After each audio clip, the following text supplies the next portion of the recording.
blood, ash. The screams of 1,000 Spartan warriors echoing through marble halls that once housed the mightiest military force the ancient world had ever known. This is not the story of how enemies conquered Sparta. This is the tale of how Sparta's greatest champion became its ultimate destroyer. In the blood-soaked mythology of ancient Greece, no city has ever suffered a fate as twisted as Sparta. While Athens fell to siege engines and Thebes crumbled under foreign invasion, Sparta died by the hand of the very warrior they had forged into the perfect killing machine. The warrior who had once bled for their glory would paint their streets red with Spartan blood. Captain Kratos, the ghost of Sparta, the man whose name had struck terror into the hearts of enemy armies across the Mediterranean. But on the day Sparta burned, terror wore a different face. It wore the face of their greatest son returning home, not as a hero but as an agent of complete annihilation. When the gods still walked among mortals and divine favor could reshape the fate of nations, Sparta represented the pinnacle of military achievement. They had created a culture so perfectly designed for war that even Ares himself took notice. The agoge produced warriors so ruthless that enemies would surrender rather than face them in battle. They succeeded beyond their wildest ambitions, forging a champion whose very name would be spoken alongside the Olympians themselves. But success in creating the perfect warrior came with a price that no mortal mind could have anticipated. Divine favor transforms men into something beyond human limitations, granting them power that can shatter bronze shields and speed that makes them blur across battlefields. The greater the blessing, the further the recipient drifts from their humanity.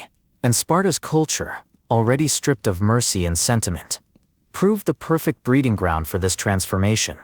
The greatest of these divine instruments emerged in Captain Kratos, a Spartan warrior whose devotion to his city bordered on the fanatical. Already renowned for his tactical brilliance and personal combat prowess, Kratos embodied everything Sparta claimed to represent: unwavering loyalty, absolute discipline, the willingness to sacrifice anything for victory. His rise through the military ranks seemed ordained by the gods themselves, each battle adding to his legend, while simultaneously pulling him further from the humanity that Sparta had already worked to strip away. Yet beneath the bronze armor and red cloak of Sparta's greatest champion, darker forces were stirring. The same divine attention that elevated Kratos would ultimately transform him into something that no mortal city could contain or control.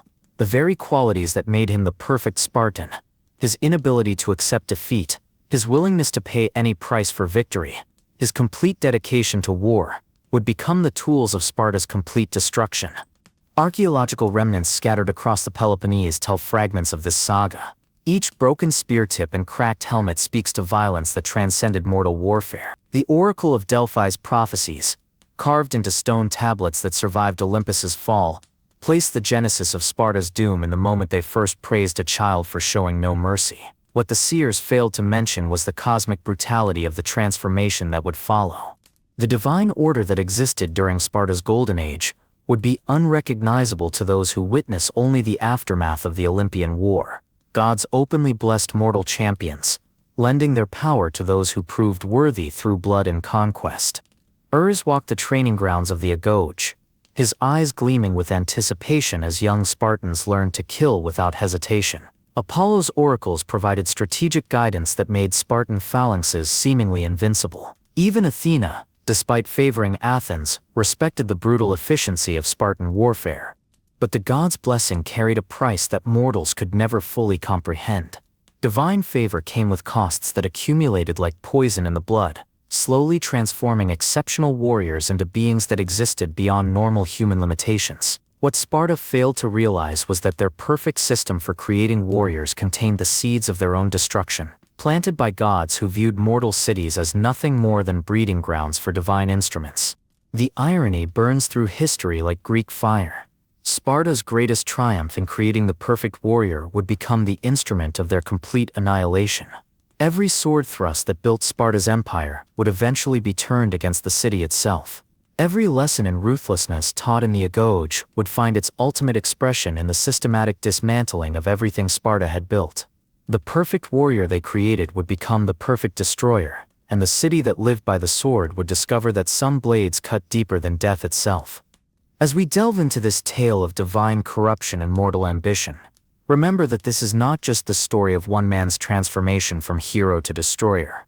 This is the story of how absolute power corrupts absolutely, how the pursuit of perfection leads to damnation, and how the greatest victories often contain the seeds of the most devastating defeats. This is the story of how Kratos, the ghost of Sparta, became the executioner of his own people. This is the story of how a city that conquered the known world was brought to its knees by the champion they had created to be invincible. This is the brutal fall of Sparta, told in blood and ash, and the dying screams of warriors who never imagined their greatest enemy would wear the face of their greatest hero. The stage is set, the players are in position, and the first act of this cosmic tragedy is about to begin with the sound of Spartan steel cutting through Spartan flesh for the first time in their blood-soaked history. Before the first Spartan spear ever tasted enemy blood, before the agoge echoed with the cries of warriors in training, the Peloponnese existed under forces that would shape it into the perfect breeding ground for the ultimate destroyer. The ancient titans had walked these hills, their massive footsteps carving valleys that would one day channel the march of phalanxes toward their destiny. Gaia herself had blessed this land with iron deposits that would forge the finest weapons Greece had ever known, as if the Earth Mother herself anticipated the need for instruments capable of killing gods. The pre-Olympian world operated under different rules of power and combat. Giants roamed freely, their colossal forms teaching early mortals that size meant nothing against proper tactics and unbreakable will. The hundred-handed ones had demonstrated that overwhelming force properly applied could topple even the mightiest opponents. These primordial lessons would eventually find their way into Spartan military doctrine, though the mortals who inherited this knowledge never fully understood they were learning to fight like gods. When the Olympians overthrew the Titans in the war that shattered the ancient order, they established new divine hierarchies that would profoundly influence mortal civilization. Ares claimed dominion over warfare itself, but his approach differed drastically from the crude brutality of his predecessors. The new god of war demanded discipline, strategy, and the kind of organized violence that could reshape nations. The scattered tribes of the Peloponnese, witnessing divine battles that split mountains and dried rivers, learned that true power came not from individual strength, but from collective brutality properly channeled. What these early people could not foresee was that their eagerness to emulate divine warfare would create a culture so perfectly attuned to violence that it would eventually produce a champion capable of challenging the gods themselves. The birth of Sparta as a distinct culture emerged from this fusion of primordial violence and Olympian strategy. The Dorian invasion that established Spartan dominance over the Lacedaemonian plain carried with it echoes of the Titan War. Conquerors imposing order through overwhelming force, establishing systems designed to maintain control through military superiority. But unlike typical conquests that aimed for assimilation or tribute, the Spartan system sought something far more ambitious: the complete transformation of human nature itself. The Helot system that formed Sparta's economic foundation reflected divine principles in terrifying ways. Just as the Olympians had enslaved the Titans to labor in Tartarus, Sparta enslaved entire populations to serve their warrior class. This parallel was not coincidental. Spartan leaders, guided by oracles who channeled divine wisdom, understood that a warrior society required not just military training, but complete freedom from mundane concerns. The gods had shown that true power came from specialization taken to absolute extremes. Early Spartan religious practices revealed their understanding of what divine favor required. Unlike other Greek cities that honored gods through grand festivals and elaborate temples, Sparta worshipped through demonstrations of martial prowess. Their festivals featured competitions that doubled as military training, running in full armor across mountain terrain, spear-throwing contests that could pierce bronze shields at impossible distances, combat trials that frequently resulted in death among the participants. These events attracted divine attention because they proved Spartan commitment to war as a spiritual calling rather than mere necessity.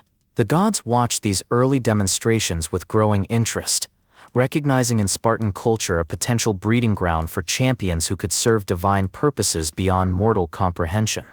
The Oracle of Delphi's first prophecy concerning Sparta spoke of iron children who would surpass their bronze fathers, a prediction that seemed to reference metallurgical advancement, but carried deeper implications about the evolution of human nature under divine influence. Apollo's priestess, speaking in the god's voice, described a future where Spartan warriors would become something beyond mortal limitations, beings who could stand in the presence of gods without fear because they had already transcended human weakness.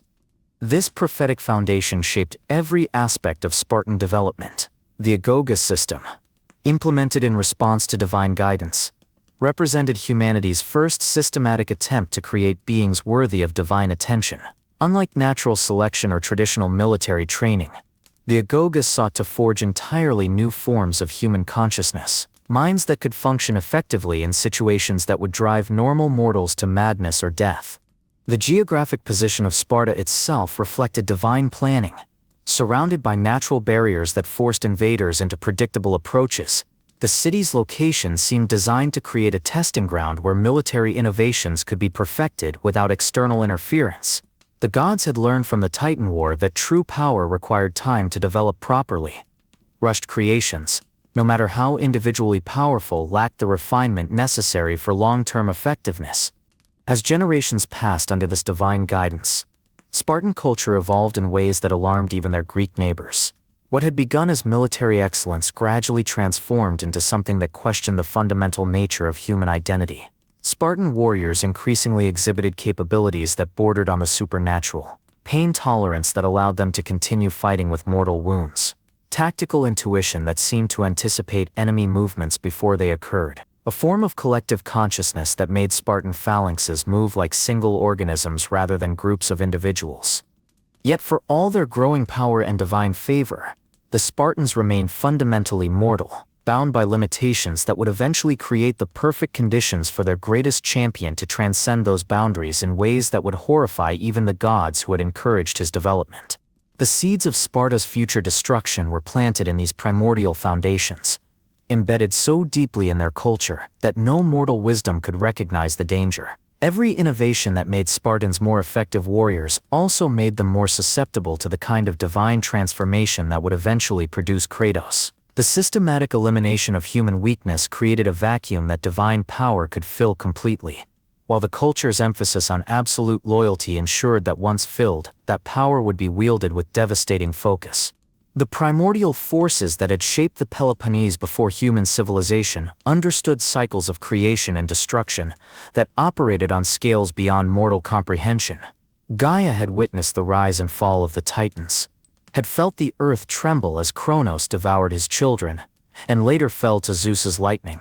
The Earth Mother knew that all power, no matter how absolute, eventually creates the conditions for its own overthrow. In blessing the land that would become Sparta with such perfect conditions for creating warriors, she was also ensuring that those warriors would eventually possess the capability to challenge any authority, including their own city's survival. The stage was set for a transformation that would exceed even divine expectations, creating not just the perfect warrior, but the perfect destroyer. The foundations had been laid. The cultural programming was complete. The divine attention was focused and waiting. All that remained was for the right individual to emerge from this perfectly crafted system. Someone whose natural talents would resonate so completely with Spartan conditioning and divine enhancement that they would transcend every limitation that had previously constrained mortal potential. That individual would be born into a Spartan family whose own history reflected the city's evolution from mortal settlement to divine breeding ground. He would be raised according to principles that would strip away every human weakness while preserving and enhancing every capacity for violence and domination. He would be trained by warriors who had themselves been transformed by divine influence into something beyond normal human capability. And when his training was complete, when his transformation was absolute, when his power had grown beyond anything his creators could control or contain, he would discover that the same loyalty and dedication they had instilled in him could be turned against them with devastating effect. Captain Kratos emerged from the agoge not merely as another Spartan warrior, but as the living embodiment of everything the brutal system had been designed to create. Where other Spartans demonstrated discipline, Kratos exhibited absolute control over every aspect of his being. Where they displayed courage in battle, he manifested fearlessness so complete it bordered on supernatural indifference to danger. Where they proved loyal to Sparta, he showed devotion so pure it transcended rational thought and became something approaching religious fanaticism. The gods had been observing Spartan development for generations. evaluating each warrior produced by the agoge for potential divine enhancement. But in Kratos, they finally witnessed a mortal who could serve as the perfect vessel for their power. His natural abilities resonated with divine energy in ways that exceeded every previous example of god-mortal cooperation. More importantly, his psychological conditioning made him capable of wielding godlike power without losing focus on his objectives or becoming distracted by the overwhelming sensations that typically drove enhanced mortals to madness. His early military campaigns established patterns of behavior that would later prove prophetic of Sparta's doom. Leading the vanguard against Arcadian forces, Kratos didn't simply defeat enemies, he annihilated them so completely that survivors spoke in whispered terror of encountering something beyond human capability. His tactical innovations transformed traditional Spartan warfare from methodical brutality into an art form of systematic destruction. Enemy commanders learned to surrender their cities rather than face his forces in direct combat, not from cowardice but from the practical recognition that conventional military responses were inadequate against whatever Kratos had become. The divine trials that elevated Kratos beyond mortal limitations began subtly, woven into battles that seemed like natural extensions of Spartan military doctrine. Eris, watching from Olympus with growing excitement, recognized in the young captain a potential that exceeded even his own ambitious expectations. Unlike previous divine champions, who required extensive supernatural enhancement to function effectively, Kratos seemed to generate power through his own will, drawing strength from internal sources that the gods themselves couldn't fully identify or understand. What Ares failed to realize was that Kratos' growing power drew not from divine blessing alone, but from his absolute identification with Spartan values taken to their logical extreme, a combination that would eventually make him capable of destroying even those he was originally created to serve. This internal power source made him far more dangerous than typical divine instruments, because it couldn't be withdrawn by its original grantors.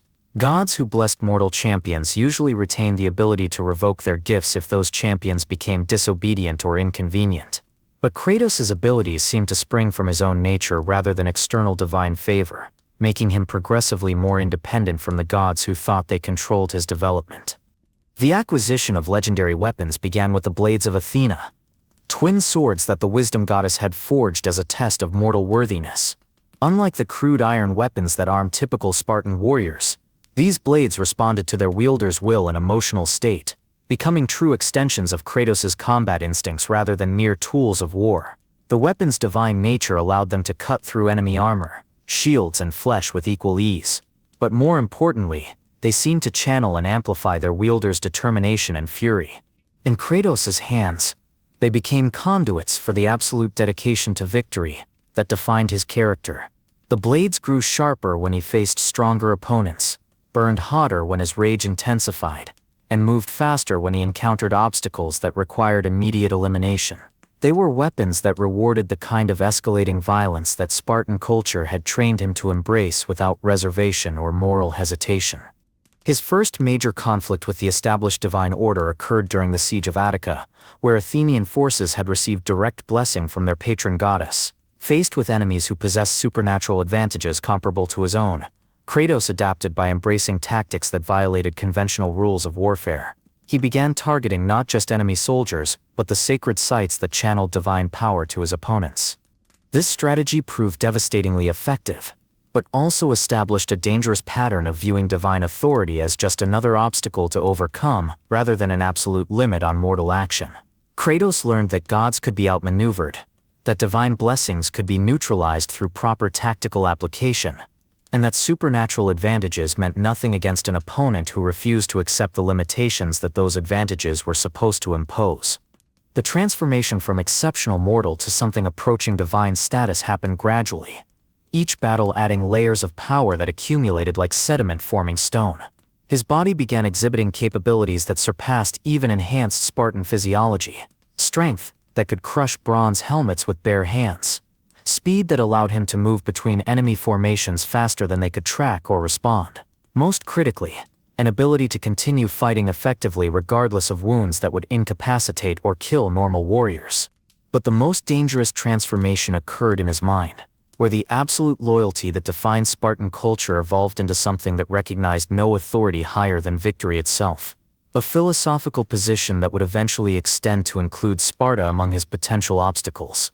His encounters with supernatural opponents during raids into territories protected by minor gods and nature spirits taught him that divine beings, despite their otherworldly power, could be defeated through proper application of force and superior tactical thinking.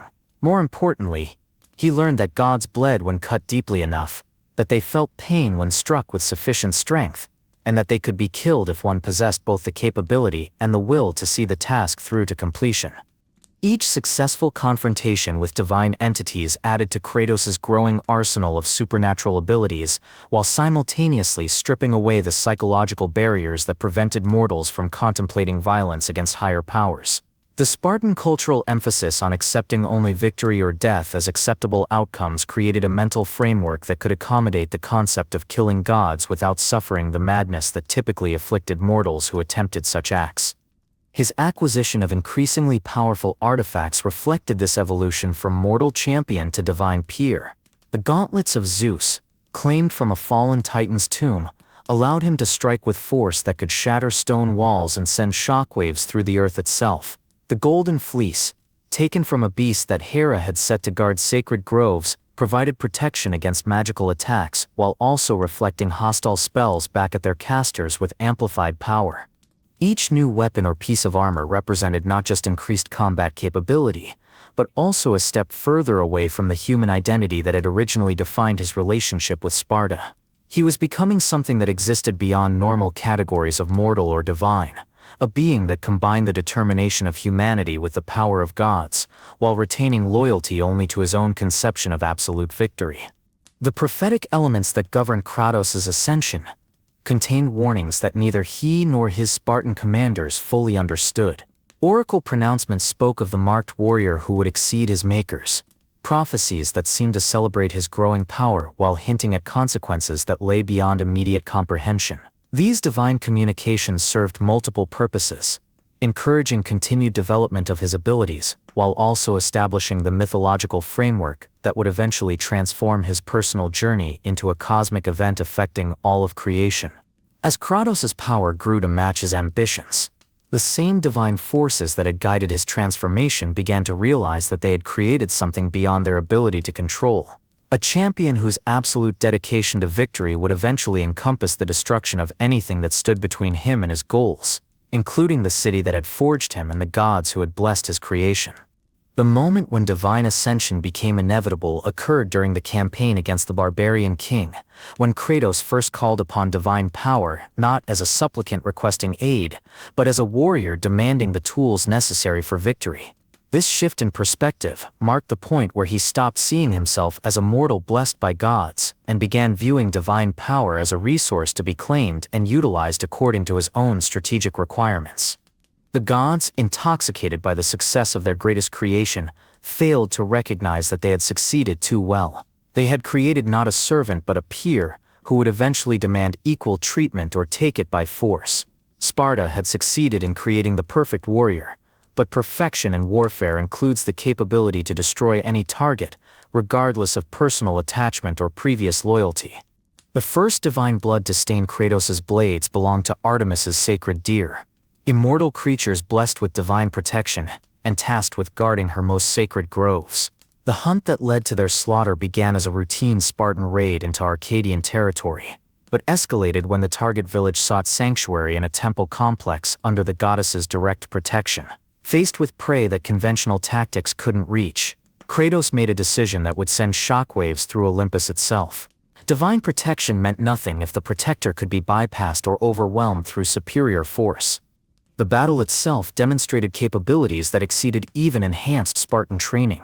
Moving with speed that made him blur between the sacred deer, Kratos systematically slaughtered creatures that had previously been considered immune to mortal weapons. His blades, already enhanced through divine favor, seemed to adapt to the task of harming immortal beings, developing an edge that could cut through magical defenses as easily as mortal flesh. The deer's deaths sent tremors through the divine realm, announcing to every god that their blessings offered no absolute protection against a sufficiently determined opponent.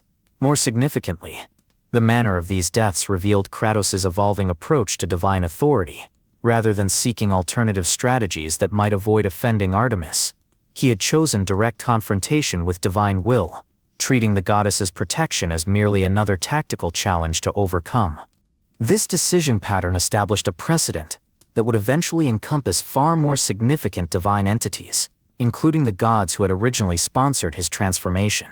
The ichor that spilled from immortal wounds carried with it more than divine essence. It carried the knowledge that mortals could wound immortals, a revelation that would ultimately prove fatal to every being that stood between Kratos and his conception of victory. The divine response to his unprecedented actions showcased godly powers on a scale that mortals had rarely witnessed firsthand. Artemis herself manifested on the battlefield, her silver bow gleaming with concentrated moonlight that could blind mortals who dared look directly upon her divine form. Her arrows, crafted from crystallized starlight, struck with force that could penetrate any mortal armor while also carrying curses designed to torment their targets for eternity. For any normal warrior, even the most enhanced Spartan champion, facing a goddess in direct combat would mean certain death followed by supernatural torment beyond mortal comprehension. But Kratos had already transcended the limitations that define normal warriors. His response to divine assault demonstrated tactical thinking that treated gods as extremely powerful opponents rather than absolute authorities whose will could not be challenged. Instead of attempting to match Artemis's supernatural capabilities directly, he used environmental factors and superior mobility to create opportunities for counterattack. The sacred grove's layout, originally designed to channel worship toward the goddess's altar, became a tactical advantage that allowed him to approach within striking distance, while avoiding the worst effects of her divine assault. The brutality that followed shocked even Ares, who had assumed that his champion would show proper deference when confronted by actual divine presence. Kratos engaged Artemis in close combat with the same methodical efficiency he brought to any opponent, treating her immortal status as merely another form of superior armor rather than an insurmountable barrier. His blades, guided by absolute determination rather than reverence, found gaps in her divine defenses that shouldn't have existed for mortal weapons. The moment when immortal blood first spilled onto mortal steel marked the beginning of a war that would eventually consume not just individual gods but the entire divine order that had ruled Greece since the overthrow of the Titans. The consequences manifested immediately as the battle's divine energies cascaded through natural systems that couldn't contain such forces. The sacred grove withered and died as Artemis's ichor poisoned the very earth that had sustained it for millennia.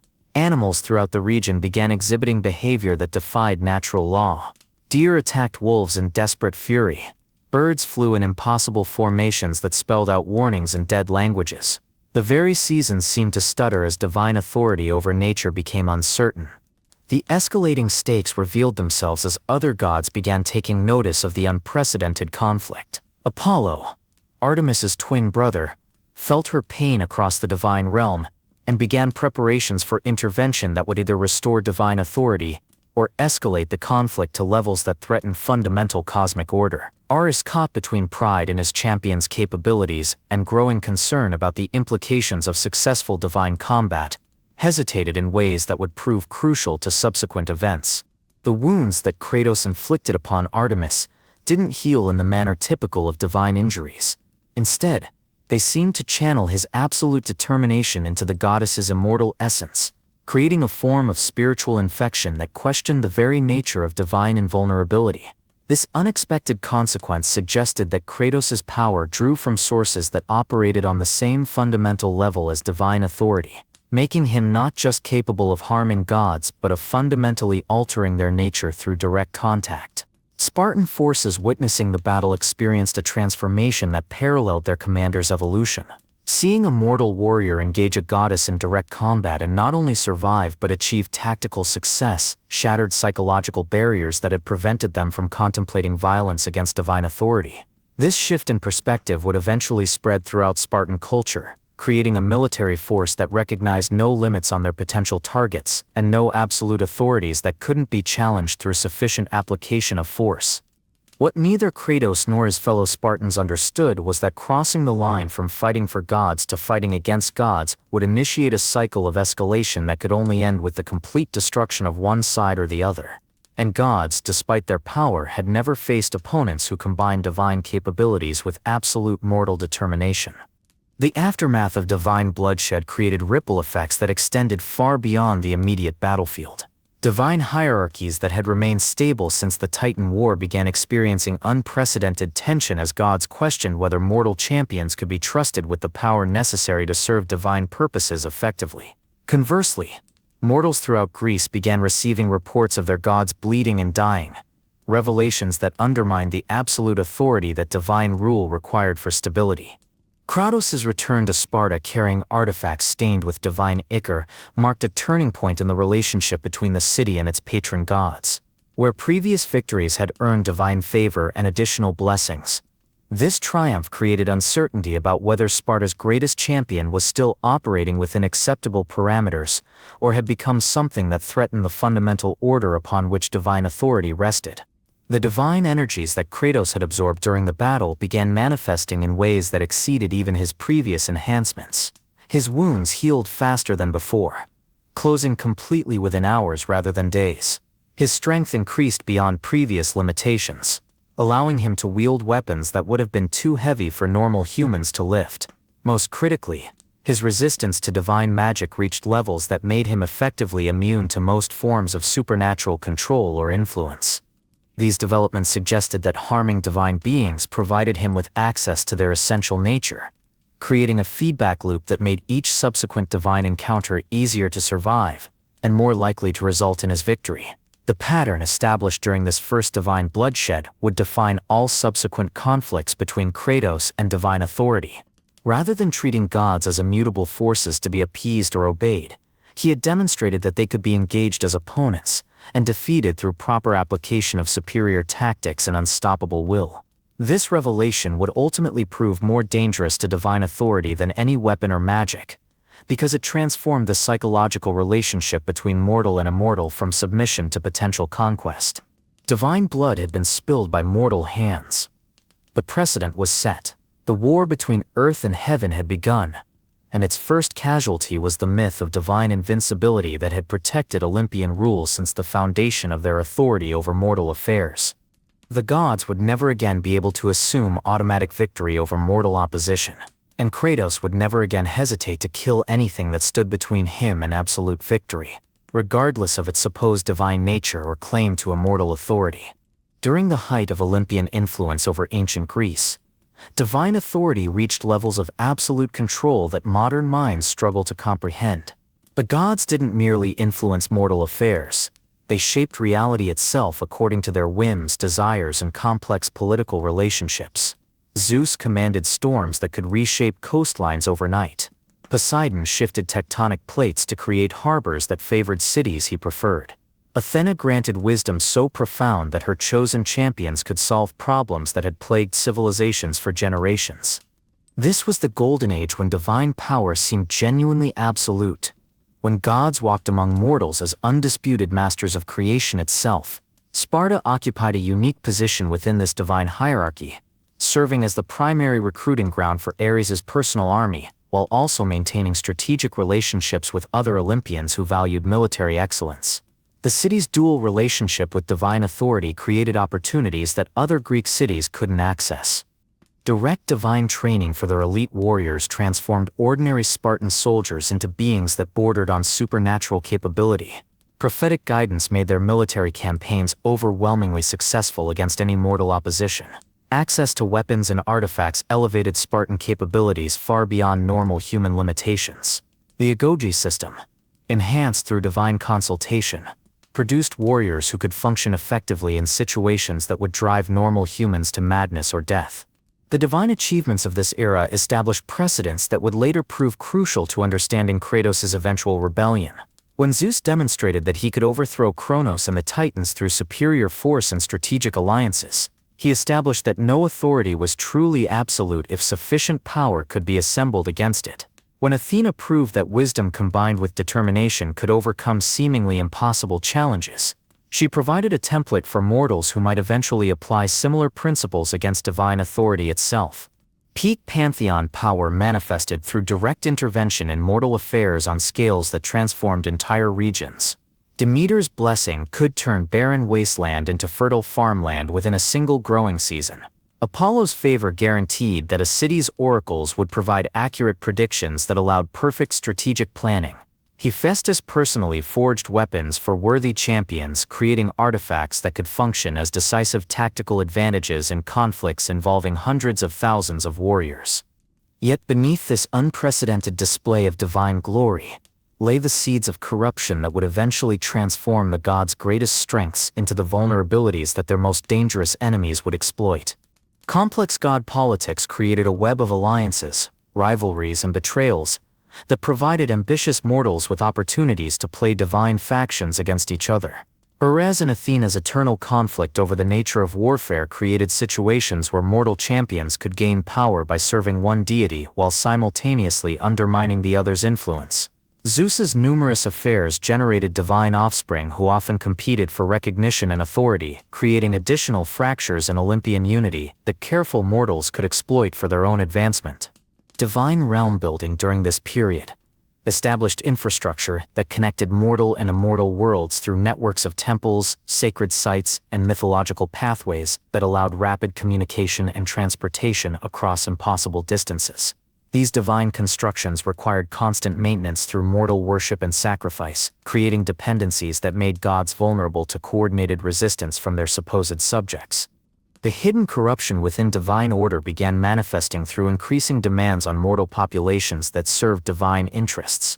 Gods who had originally been content with simple worship and occasional sacrifice began requiring more elaborate demonstrations of devotion. Human sacrifice increased in frequency and scale.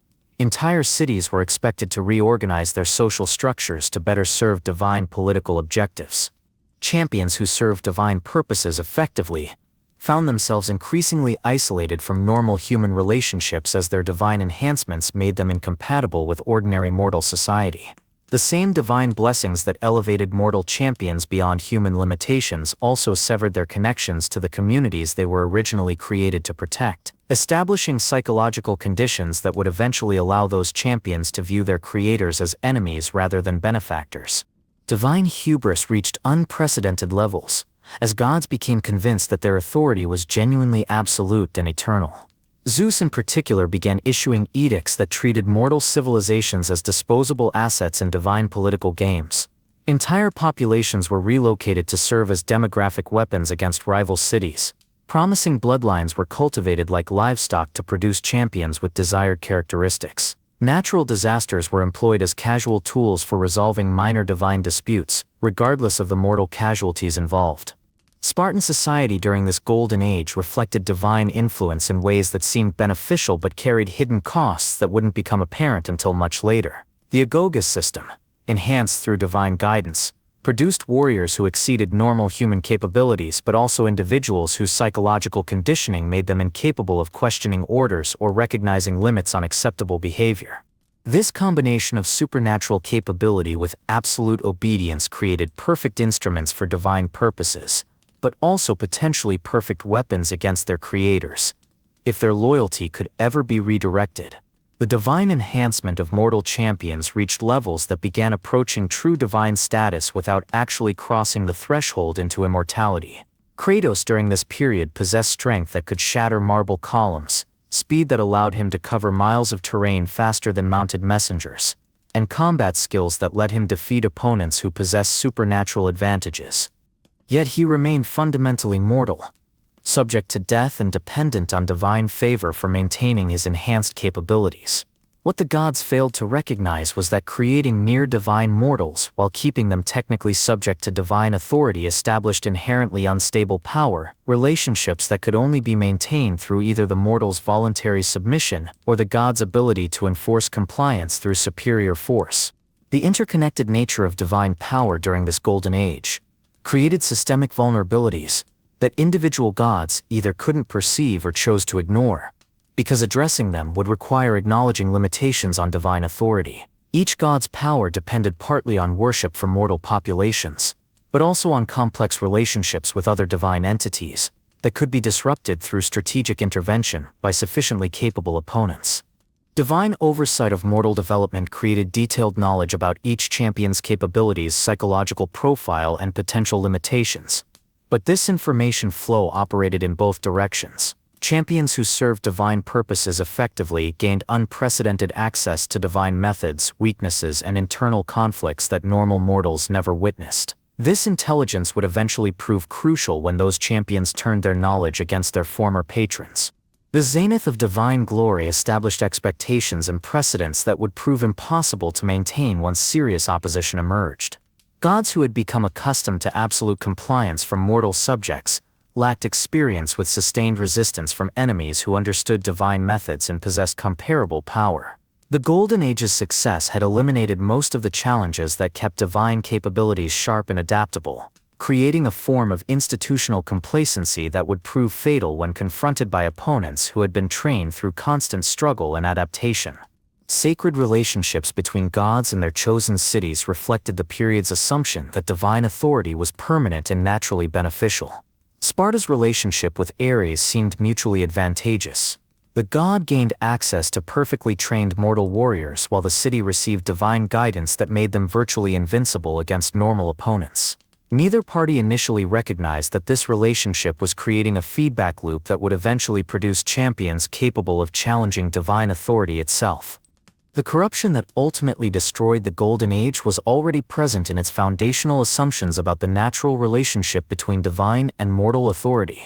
Gods assumed that greater power naturally justified absolute authority over lesser beings, while mortals accepted that divine favor was the highest possible achievement for their civilization. These assumptions created psychological and political structures that could function effectively only as long as divine power remained genuinely supreme. Once that supremacy became questionable, the entire system would collapse with devastating speed and finality. The Golden Age contained the seeds of its own destruction, planted in the very success that made divine authority seem eternal and unquestionable. Divine perfection had created divine vulnerability. Absolute power had generated absolute complacency, and the greatest champions of divine authority were being transformed into beings capable of destroying everything their creators had built, including the creators themselves. Divine philosophy during the Golden Age operated on principles that treated mortal civilizations as experimental laboratories for testing different approaches to governance, military organization, and social control. Each major city-state received divine guidance tailored to explore specific aspects of human potential. Athens for intellectual development, Sparta for military excellence, Corinth for economic innovation, and Thebes for artistic achievement.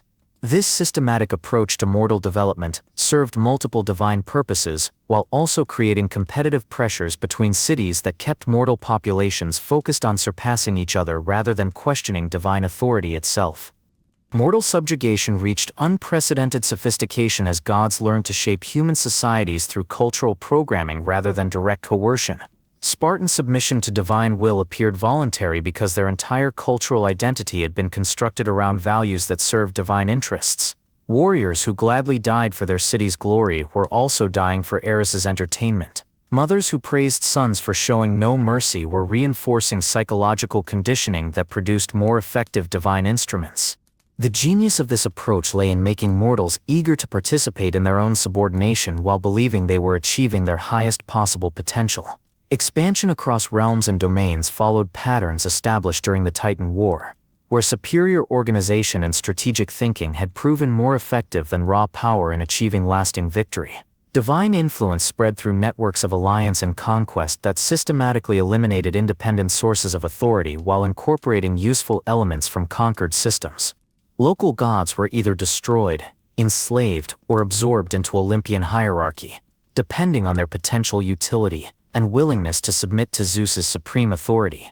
The divine expansion beyond Greece proper brought Olympian influence into contact with other pantheons that operated according to different principles and possessed capabilities that challenged Greek assumptions about divine supremacy. Egyptian gods who had ruled for millennia before Olympus existed demonstrated forms of divine authority that didn't depend on constant displays of overwhelming force. Norse entities from the frozen north practiced warfare that emphasized cunning and adaptation over the rigid discipline that characterized Greek military doctrine. These encounters forced the Olympians to acknowledge that their methods, while effective, were not the only possible approaches to divine governance. These international divine relationships created unprecedented opportunities for ambitious mortals who understood that playing competing pantheons against each other could provide access to power sources that no single divine authority could easily revoke or control. Other pantheons' reactions to Olympian expansion ranged from diplomatic accommodation to outright hostility, creating a complex web of interdivine relationships that mortals rarely witnessed, but that significantly influenced their daily lives. Treaties between Zeus and Odin established spheres of influence that determined which regions would develop according to Greek principles versus Norse traditions. Trade agreements with Egyptian deities provided access to magical techniques that enhanced Olympian capabilities while also creating dependencies that could be exploited by sufficiently clever opponents. Growing divine hubris manifested through increasingly grandiose projects that treated entire civilizations as building materials for divine monuments to Olympian superiority. The construction of divine palaces required resources extracted from dozens of mortal cities, creating economic disruption that forced populations into poverty while their labor enriched beings who could create wealth through divine will alone. Mortals began questioning why they should sacrifice their prosperity to build monuments for entities who possessed infinite capability to provide for themselves. Divine blindness to mortal suffering reached levels that would have been considered psychopathic in mortal individuals, but which gods rationalized as necessary side effects of maintaining cosmic order. Entire generations were sacrificed to settle minor disputes between divine entities who could have resolved their conflicts without mortal involvement. Children were separated from families to serve in divine temples where their primary function was to demonstrate their community's submission to divine authority through visible suffering. The psychological distance between gods and mortals grew exponentially as divine power eliminated any need for empathy or understanding of mortal limitations. Gods who had originally emerged from mortal worship began viewing their creators as alien beings whose concerns were too petty to deserve serious consideration. This emotional disconnection created policy decisions that treated mortal populations as renewable resources rather than communities deserving protection and guidance. The same divine expansion that demonstrated Olympian superiority over other pantheons also revealed the fundamental weakness in any authority system that depended on the voluntary submission of beings who possessed the intelligence to recognize when their supposed protectors had become their oppressors. Spartan development during this period reflected divine influence taken to logical extremes that other cities couldn't match or didn't dare attempt. The agoge system expanded beyond military training to encompass psychological conditioning that eliminated normal human emotional responses that might interfere with perfect obedience. Spartan warriors learned to kill family members if ordered to do so, to endure torture without revealing information, and to continue fighting effectively even when facing certain death. This conditioning produced exactly the results that Ares desired. Warriors who could function as extensions of divine will without requiring constant supervision or motivation. But it also created individuals whose psychological structure had been so thoroughly reconstructed that they could no longer be considered fully human in any meaningful sense. These enhanced warriors retained human intelligence and creativity while losing the emotional connections that normally prevent humans from contemplating violence against their own communities. The expansion of divine influence through Spartan military campaigns demonstrated both the effectiveness and the ultimate danger of this approach to mortal enhancement. Spartan forces could conquer territories that had previously been considered impregnable, but their methods of conquest left regions so devastated that they couldn't provide the resources necessary to sustain continued expansion. Victory achieved through total destruction proved self-limiting in ways that gradually undermined the strategic objectives it was supposed to accomplish. As Spartan power reached its zenith under divine guidance, the very success of their expansion began creating conditions that would force a choice between endless conquest and inevitable internal collapse, a dilemma that would ultimately be resolved through the complete destruction of the system that had created it. International reactions to Spartan expansion revealed the extent to which divine influence had isolated them from normal diplomatic relationships with other Greek cities. Athens, Corinth, and Thebes began forming defensive alliances specifically designed to contain Spartan aggression, creating a strategic situation where Sparta faced the combined opposition of most other significant Greek powers. This isolation forced greater dependence on divine support, while also making Spartan society increasingly paranoid about external threats and internal betrayal. The competitive pressure created by divine expansion established precedents for total warfare that eliminated traditional limits on acceptable military behavior. Battles that had previously ended with negotiated settlements began resulting in complete destruction of losing sides. Civilian populations that had traditionally been spared became legitimate targets for systematic elimination. Sacred sites that had provided neutral ground for diplomatic meetings were violated and destroyed to deny enemies any sanctuary from Spartan pursuit. Divine guidance during this expansion phase consistently encouraged escalation beyond what military necessity required, suggesting that the gods were using mortal conflicts to test the limits of their champions' capabilities and willingness to follow orders. Each campaign pushed Spartan warriors further beyond normal human behavior while also providing them with experience in overcoming opponents who possessed supernatural advantages. This training would eventually prove applicable to conflicts involving their divine patrons themselves. The spreading influence of divine philosophy through Spartan culture eliminated traditional sources of moral guidance that might have prevented the complete transformation of their society into a weapon of mass destruction. Religious practices that had originally emphasized protection of the innocent were modified to celebrate victory regardless of the methods used to achieve it. Cultural values that had promoted loyalty to family and community were redirected to focus exclusively on loyalty to abstract concepts like honor and duty that could be redefined according to divine requirements. The infrastructure of divine control had spread throughout Spartan society so completely that removing it would require destroying the society itself.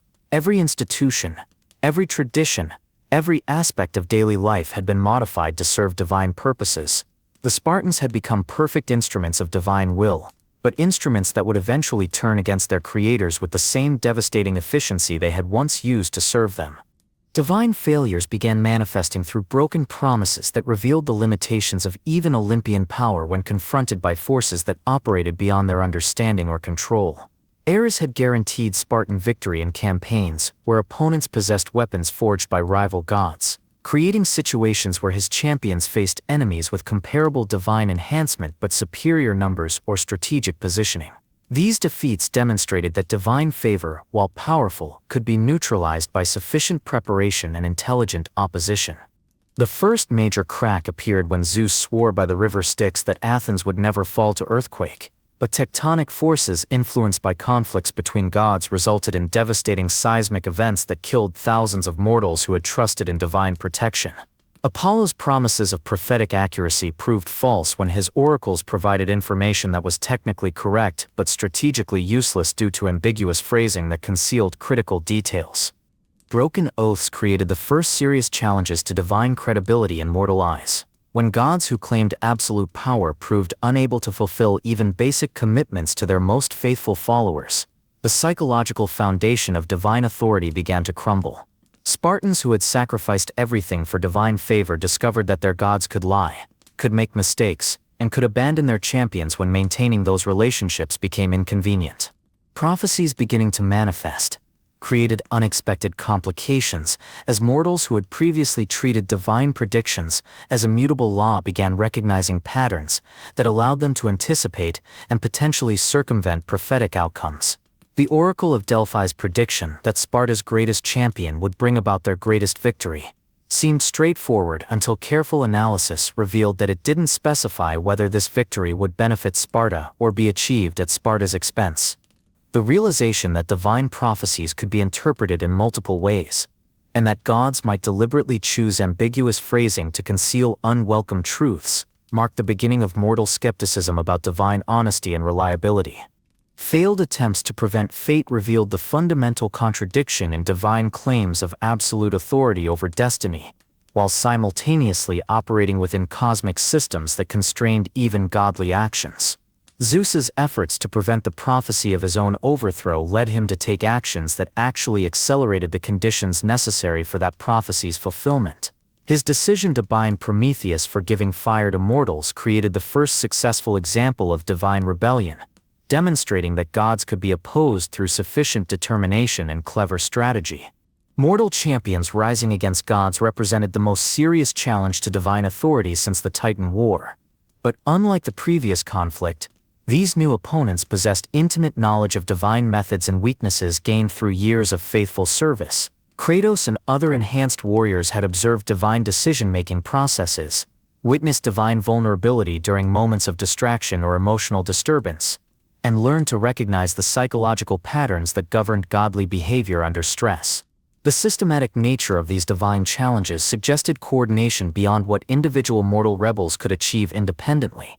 Information about divine weaknesses was being shared between different groups of enhanced warriors, creating a network of resistance that operated according to principles learned from studying divine organization methods. This intelligence sharing made each subsequent rebellion more effective while also providing rebels with tactical knowledge that had previously been available only to gods themselves. What the gods failed to understand was that their own training methods had created opponents who thought like gods but retained mortal determination and adaptability, combining divine knowledge with human creativity in ways that made them more dangerous than any previous threat to Olympian authority. Spartan-specific manifestations of divine decay appeared through increasing demands for sacrifices that exceeded what their population could sustain without undermining military effectiveness. Heirs required blood offerings that forced Sparta to choose between maintaining their warrior population and satisfying their patron god's appetite for death. These demands revealed that divine support came with costs that could eventually exceed the benefits provided, forcing mortal leaders to consider whether divine alliance was worth the price being demanded. The agoge system began producing warriors whose psychological conditioning made them unsuitable for any purpose other than constant warfare, creating internal social pressures that forced Sparta to maintain permanent military campaigns or face domestic chaos from warriors who couldn't function in peaceful environments. This dependency on eternal conflict established unsustainable strategic requirements that gradually exhausted Spartan resources while providing enemies with predictable patterns that could be exploited through defensive strategies. Divine oversight of Spartan development revealed increasing arbitrary and contradictory guidance that suggested the gods themselves were uncertain about optimal strategies for maintaining their authority. Orders to show mercy towards certain enemies conflicted with previous commands to demonstrate absolute ruthlessness. Tactical guidance proved ineffective against opponents who had studied Spartan methods and developed countermeasures. These inconsistencies forced Spartan commanders to choose between following divine orders and achieving military objectives. The moment when following divine commands began producing strategic failures marked the point where absolute loyalty to the gods became incompatible with absolute loyalty to Sparta, creating psychological tensions that would eventually force a choice between divine obedience and practical effectiveness. Kratos' personal experience of divine fallibility began during campaigns where Ares' strategic guidance resulted in unnecessary casualties among Spartan forces. Orders to attack fortified positions without adequate siege equipment led to slaughter that served no tactical purpose beyond demonstrating Spartan willingness to follow divine commands regardless of consequences. These experiences taught Kratos that divine wisdom was not always superior to mortal tactical analysis and that blind obedience could be more dangerous than careful evaluation of orders before execution. The psychological impact of witnessing divine mistakes created fundamental changes in how enhanced warriors viewed their relationship with their supposed superiors. Gods who made strategic errors became fallible beings rather than absolute authorities, opening the possibility that divine commands could be questioned, modified, or ignored when circumstances required alternative approaches. This intellectual independence represented the first step toward complete rebellion against divine authority. Internal conflicts within Olympus began affecting the quality and consistency of divine guidance provided to mortal champions. Ares and Athena's eternal rivalry resulted in contradictory orders that forced Spartan commanders to choose which deity to obey, creating situations where perfect compliance with divine authority became impossible. These conflicts revealed that gods were subject to the same political pressures and emotional limitations that affected mortal leaders, undermining claims of divine superiority. The recognition that gods could be wrong, could make mistakes, and could act from petty motivations, rather than cosmic wisdom established intellectual frameworks that made resistance to divine authority seem rational rather than blasphemous. Warriors who had been trained to analyze enemy weaknesses and exploit tactical opportunities began applying these same methods to their relationships with divine entities, creating the foundation for systematic opposition to Olympian rule.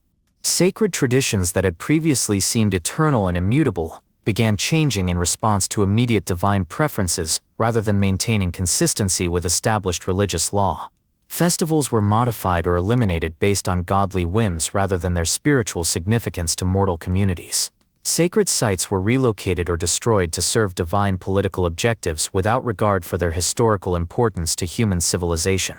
These modifications to sacred law demonstrated that divine authority was arbitrary rather than based on fundamental cosmic principles, making it possible for sufficiently determined mortals to challenge divine decisions without violating universal moral law. If gods could change the rules to suit their convenience, then mortals could reasonably argue for different rules that better served mortal interests.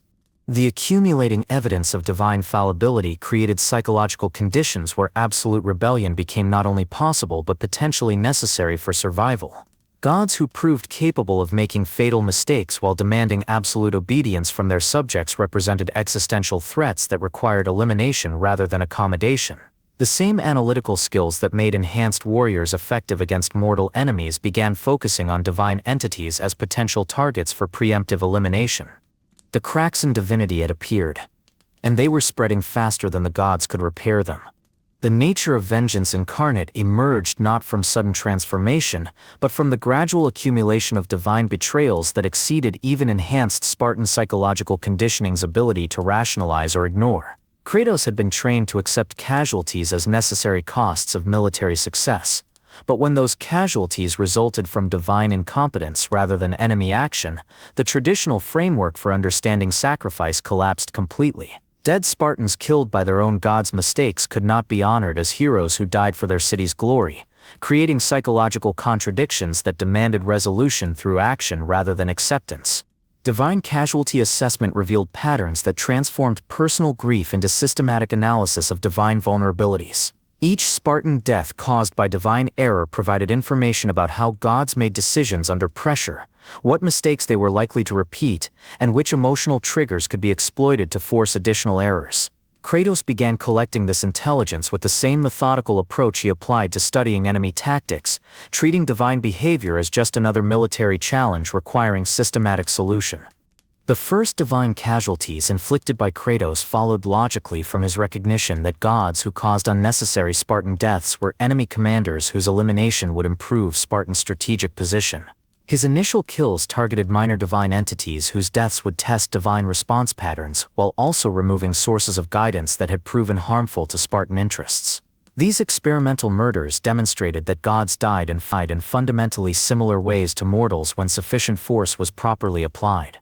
The revelation that divine death was possible transformed Kratos' grief over lost Spartans into a strategic opportunity to eliminate threats to his remaining warriors, establishing the psychological framework that would eventually encompass the systematic destruction of the entire Olympian pantheon.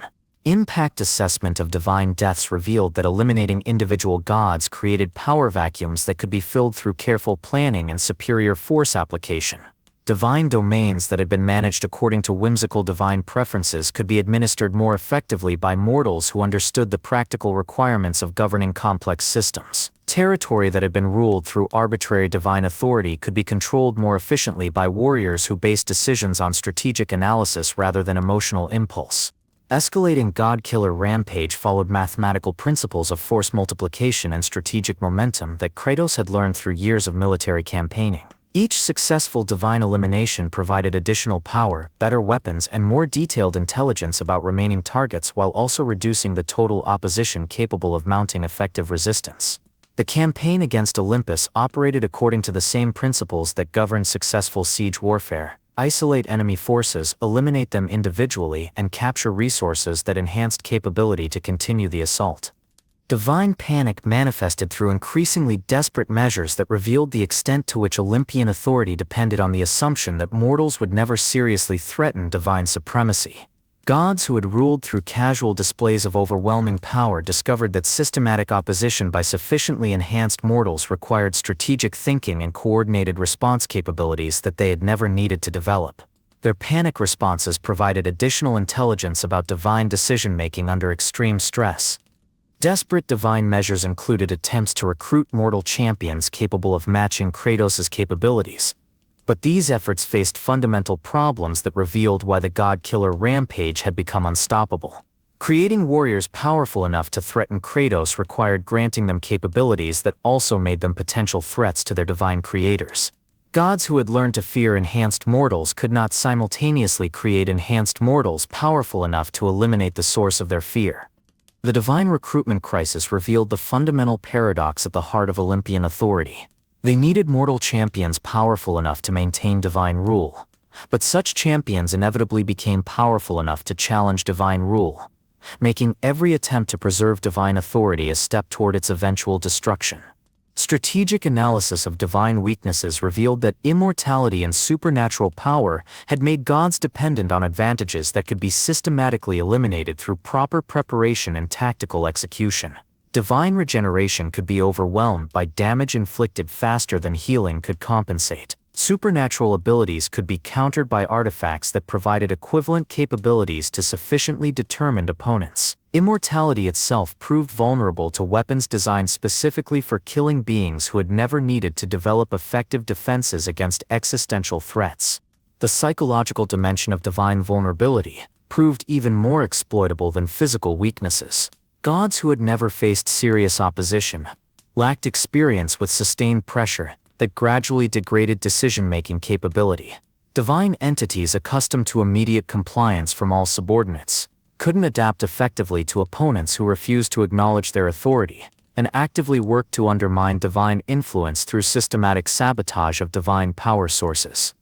Realm-wide consequences of the escalating conflict began affecting every aspect of mortal and divine existence as the war between Kratos and Olympus created collateral damage that exceeded anything seen since the Titan War. Divine domains began failing as their administrators were killed or forced to focus on survival rather than maintaining cosmic functions. Natural laws that depended on divine oversight started operating according to chaotic principles that made normal life impossible for mortal populations throughout Greece.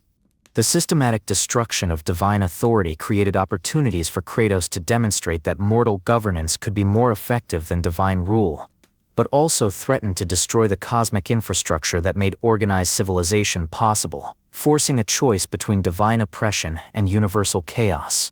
Sparta's role during the Rising Vengeance revealed the ultimate irony of their military culture.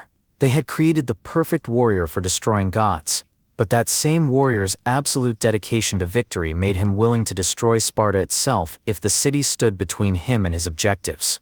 Spartan attempts to moderate Kratos' campaign against Olympus conflicted with their own cultural values that demanded pursuit of victory regardless of cost, creating internal contradictions that could only be resolved through the complete transformation or destruction of Spartan society. The city's leadership faced impossible strategic choices as Kratos' war against the gods created diplomatic crises with every remaining divine authority. Supporting their greatest champion meant accepting responsibility for his attacks on beings who controlled fundamental aspects of natural law. Opposing him meant betraying the warrior who embodied everything Sparta claimed to represent while also accepting that their military culture had been fundamentally wrong about the nature of absolute victory. Divine countermeasures against Kratos consistently failed because they were designed to control or influence mortals who retain normal human psychological structure and social connections. Kratos' enhancement beyond standard human limitations made him immune to divine manipulation techniques, while his systematic elimination of personal attachments removed the leverage points that gods typically use to control mortal behavior. He had become something that existing divine control systems couldn't process or contain. Alliance patterns shifted dramatically as minor gods and divine entities began choosing sides based on practical assessments of likely survival rather than traditional loyalty to Olympian hierarchy. Some divine beings allied with Kratos to gain protection against Olympian retaliation, while others attempted to preserve neutrality in hopes of surviving regardless of the conflict's outcome. These defections accelerated the collapse of divine unity while providing Kratos with additional intelligence and resources. The momentum of vengeance proved self-sustaining, as each successful divine elimination provided both practical benefits and psychological satisfaction that motivated continued escalation. Kratos discovered that killing gods was not only possible, but enjoyable in ways that normal combat had never been, creating addiction-like dependency on increasingly challenging targets that could only be satisfied through the complete elimination of all divine authority that had ever threatened or controlled him. Tactical evolution throughout the campaign demonstrated Kratos' ability to adapt divine methods for use against their creators, while retaining mortal flexibility and creativity that gods had sacrificed in exchange for immortality and supernatural power. His combat techniques combined divine strength with mortal innovation, creating fighting styles that gods couldn't predict or counter, because they had never been designed to face opponents who understood both mortal and divine approaches to warfare. The rising vengeance had become an unstoppable force that would consume everything in its path, including the city that had created it, and the gods who had blessed its creation. Kratos had transcended every category that mortals and immortals used to understand the nature of power and authority, becoming something that could only be defined by its absolute dedication to victory regardless of the cost to anyone or anything that stood in its way. The war between earth and heaven had entered a phase where compromise was impossible and only total victory by one side or the other could bring resolution. And Kratos possessed every advantage necessary to ensure that when the conflict ended, he would be the only authority left standing in the ruins of both mortal and divine civilization. Abandoned divine laws marked the point where Olympian desperation exceeded their commitment to maintaining the cosmic order that justified their authority over mortal and divine subjects alike. Zeus authorized the use of weapons that had been banned since the Titan War, artifacts so destructive that their deployment threatened to unravel the fundamental fabric of reality itself. These desperate measures revealed that divine authority had always depended more on voluntary compliance than genuine absolute power, and that gods were willing to destroy everything they claimed to protect rather than accept defeat by mortal opposition. The first forbidden weapon unleashed was the Blade of Olympus, a sword capable of killing immortal beings by severing their connection to the cosmic forces that sustain their existence. Zeus had created this weapon specifically to prevent another Titan uprising, but its use against Kratos would require admitting that a single mortal had become as dangerous as the Titans themselves. The implications of this admission would destroy the psychological foundation of divine authority even if the weapon proved effective. Forbidden magics unleashed during the conflict included time manipulation that created paradoxes affecting past events, reality alteration that changed the basic laws of physics in localized areas, and necromancy that violated the boundary between life and death in ways that created permanent damage to cosmic systems. Each use of these prohibited techniques degraded the stability of creation while providing only temporary tactical advantages that Kratos consistently found ways to counter or circumvent through superior strategic thinking. The temporal experiments proved particularly disastrous, as gods attempted to prevent Kratos' birth by altering past events, only to discover that such changes created alternate timelines where even more dangerous versions of their nemesis emerged. Reality alteration backfired when Kratos adapted to modified physical laws faster than their divine creators could implement new restrictions. Necromancy provided temporary armies of divine servants but also opened pathways for hostile entities from realms that existed beyond Olympian control. Dark alliances formed between Olympians and entities that they had previously considered enemies or had actively worked to suppress. Zeus negotiated agreements with Titan survivors who had been imprisoned in Tartarus since the ancient war, offering them freedom in exchange for assistance against Kratos. These partnerships required abandoning moral principles that had supposedly distinguished Olympian rule from the chaos of previous eras, effectively admitting that divine authority was based on convenience rather than fundamental superiority. The moment when gods began allying with their former enemies to fight a single mortal marked the complete moral collapse of Olympian authority, and demonstrated that divine rule had become indistinguishable from the tyranny it had supposedly replaced. The alliance with the Titans proved particularly problematic as these ancient beings possessed their own agendas that conflicted with Olympian objectives. Kronos, released from his eternal torment, immediately began planning his own return to power rather than focusing exclusively on eliminating Kratos. Atlas used his newfound freedom to settle old scores with Zeus rather than coordinating effectively against their common enemy. These internal conflicts among supposed allies provided Kratos with opportunities to eliminate multiple powerful opponents through tactics that exploited their mutual distrust and competing objectives. Unintended realm-shattering consequences resulted from divine panic decisions that prioritized immediate tactical advantages over long-term strategic sustainability. Attempts to trap Kratos in pocket dimensions created spatial tiers that allowed chaotic forces from primordial realms to leak into organized reality. Efforts to overwhelm him with multiple simultaneous divine opponents resulted in power interactions that generated explosive releases of energy capable of destroying entire mountain ranges and reshaping continental geography. The systematic destruction of divine infrastructure accelerated as desperate gods began cannibalizing their own power sources to fuel increasingly extreme countermeasures against Kratos' advance. Temples that had channeled mortal worship into divine power were converted into weapon systems that could only be used once before being completely destroyed. Sacred sites that had maintained cosmic stability for millennia were sacrificed to create temporary advantages that Kratos eliminated within hours of their deployment. Crossing mythological points of no return occurred when divine desperation led to actions that violated fundamental cosmic laws governing the relationship between different planes of existence. Divine attempts to recruit assistance from abstract concepts like death, time, and fate required making bargains that could never be reversed or renegotiated. These agreements granted temporary power, while also ensuring that divine authority would be permanently compromised even if Kratos could somehow be defeated. Each desperate divine measure created new vulnerabilities that Kratos could exploit while also demonstrating that gods were willing to destroy the cosmic order they claimed to protect rather than accept responsibility for their failures as rulers and protectors. Divine innovation under extreme pressure revealed capabilities that gods had possessed but never used because they considered them too dangerous or ethically unacceptable. Zeus's ability to unmake reality at the quantum level had been held in reserve because its use would destroy everything he had worked to build since overthrowing the Titans. Poseidon's power to control time through manipulation of water's fundamental properties had been forbidden because temporal paradoxes could eliminate entire timelines, including those containing divine existence.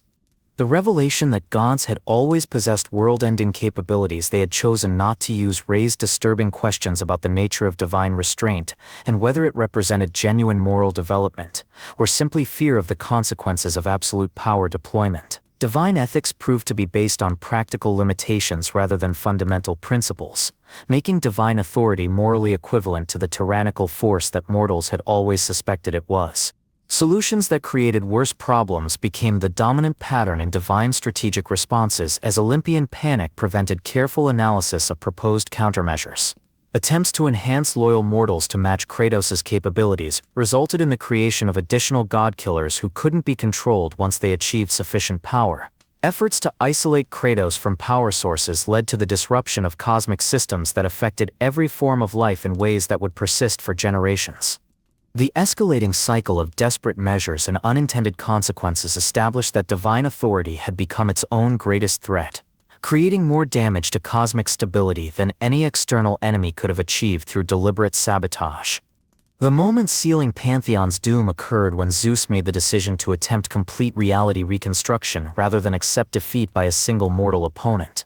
This ultimate desperate measure would have eliminated not only Kratos but every other form of existence, creating a blank cosmic space that Zeus could rebuild according to specifications that would make future rebellion impossible.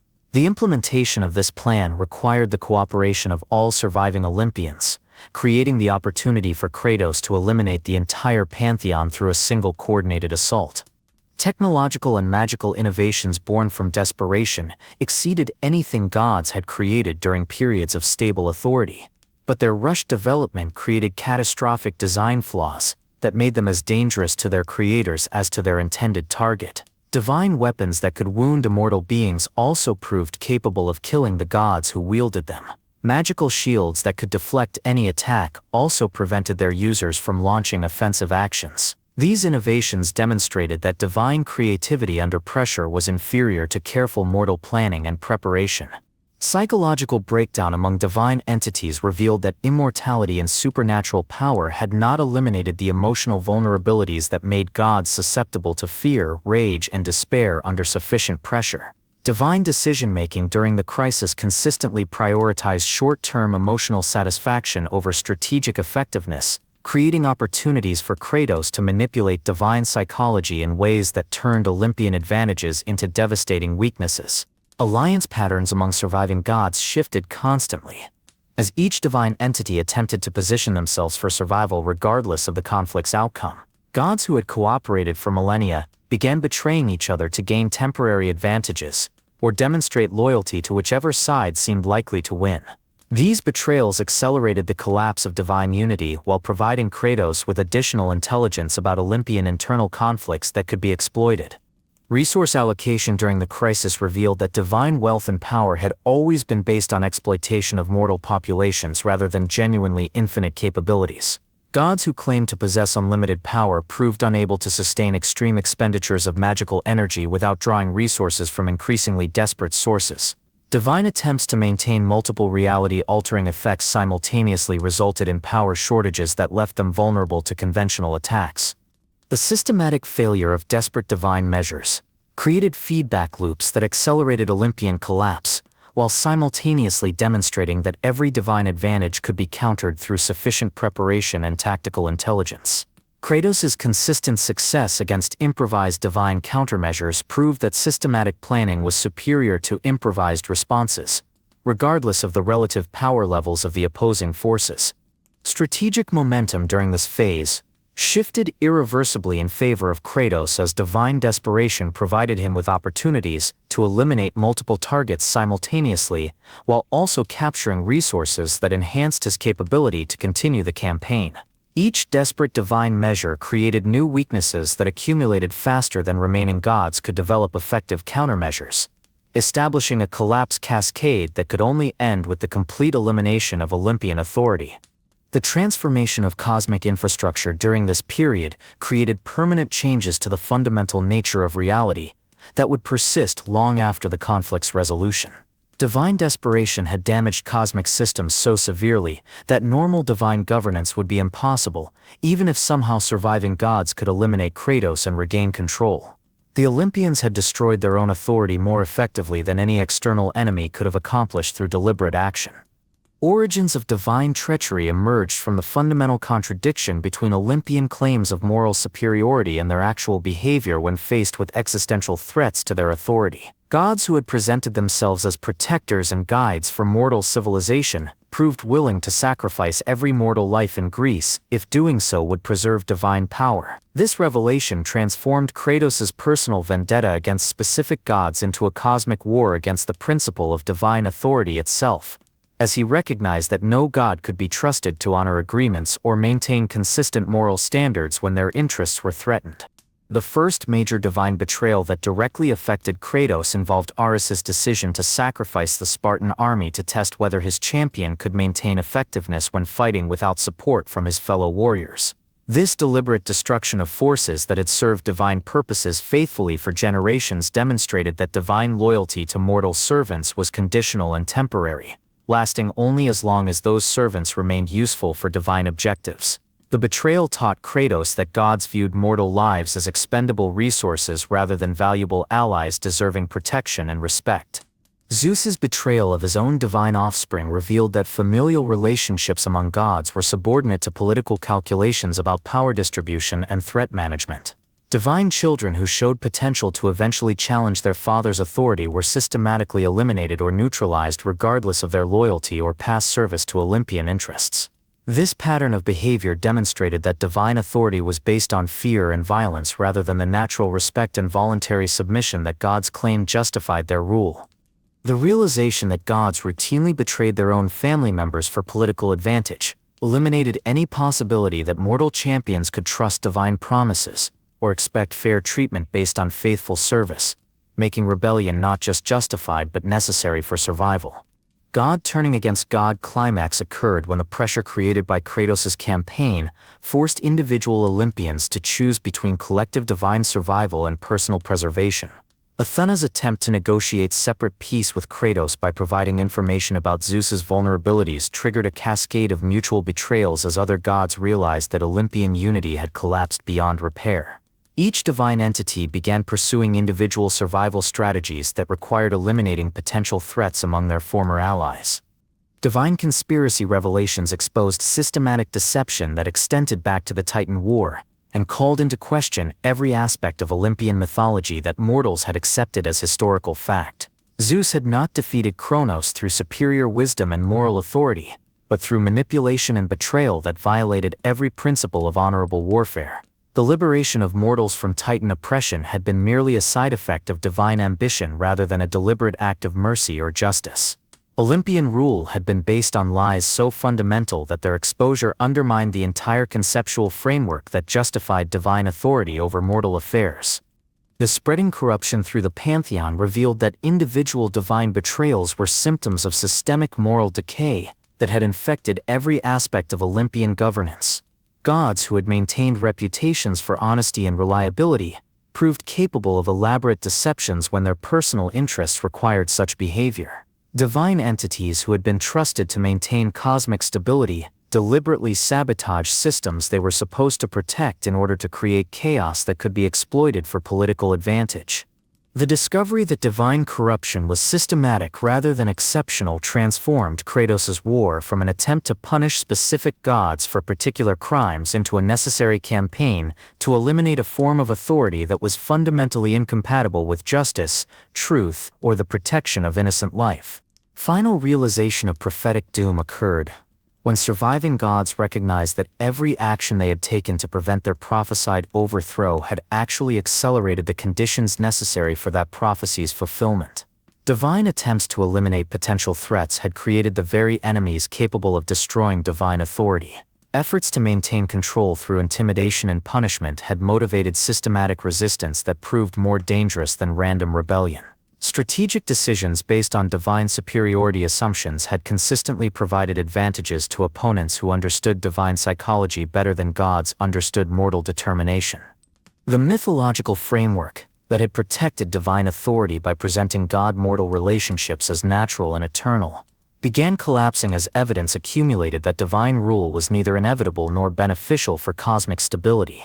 Mortals throughout Greece discovered that natural systems function more effectively without divine interference, that social problems could be solved through human cooperation without requiring divine guidance, and that moral principles could be maintained through individual conscience rather than divine command.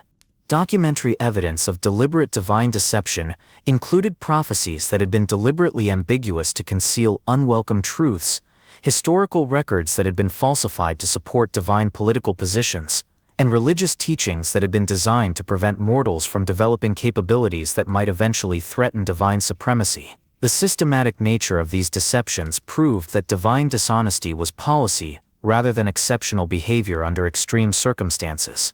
The comprehensive revelation of divine betrayal established that Olympian rule had always been based on lies so fundamental that their exposure made continued divine authority impossible to maintain through any means other than the kind of total warfare that would destroy everything gods claimed to protect.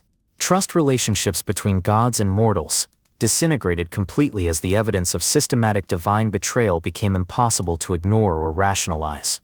Mortal communities that had spent generations serving divine interests discovered that their devotion had been exploited to advance agendas that were actively harmful to mortal welfare. Religious leaders who had dedicated their lives to divine service found themselves questioning whether divine authority had ever been legitimate, or whether it had always been an elaborate protection racket based on threats rather than genuine moral superiority.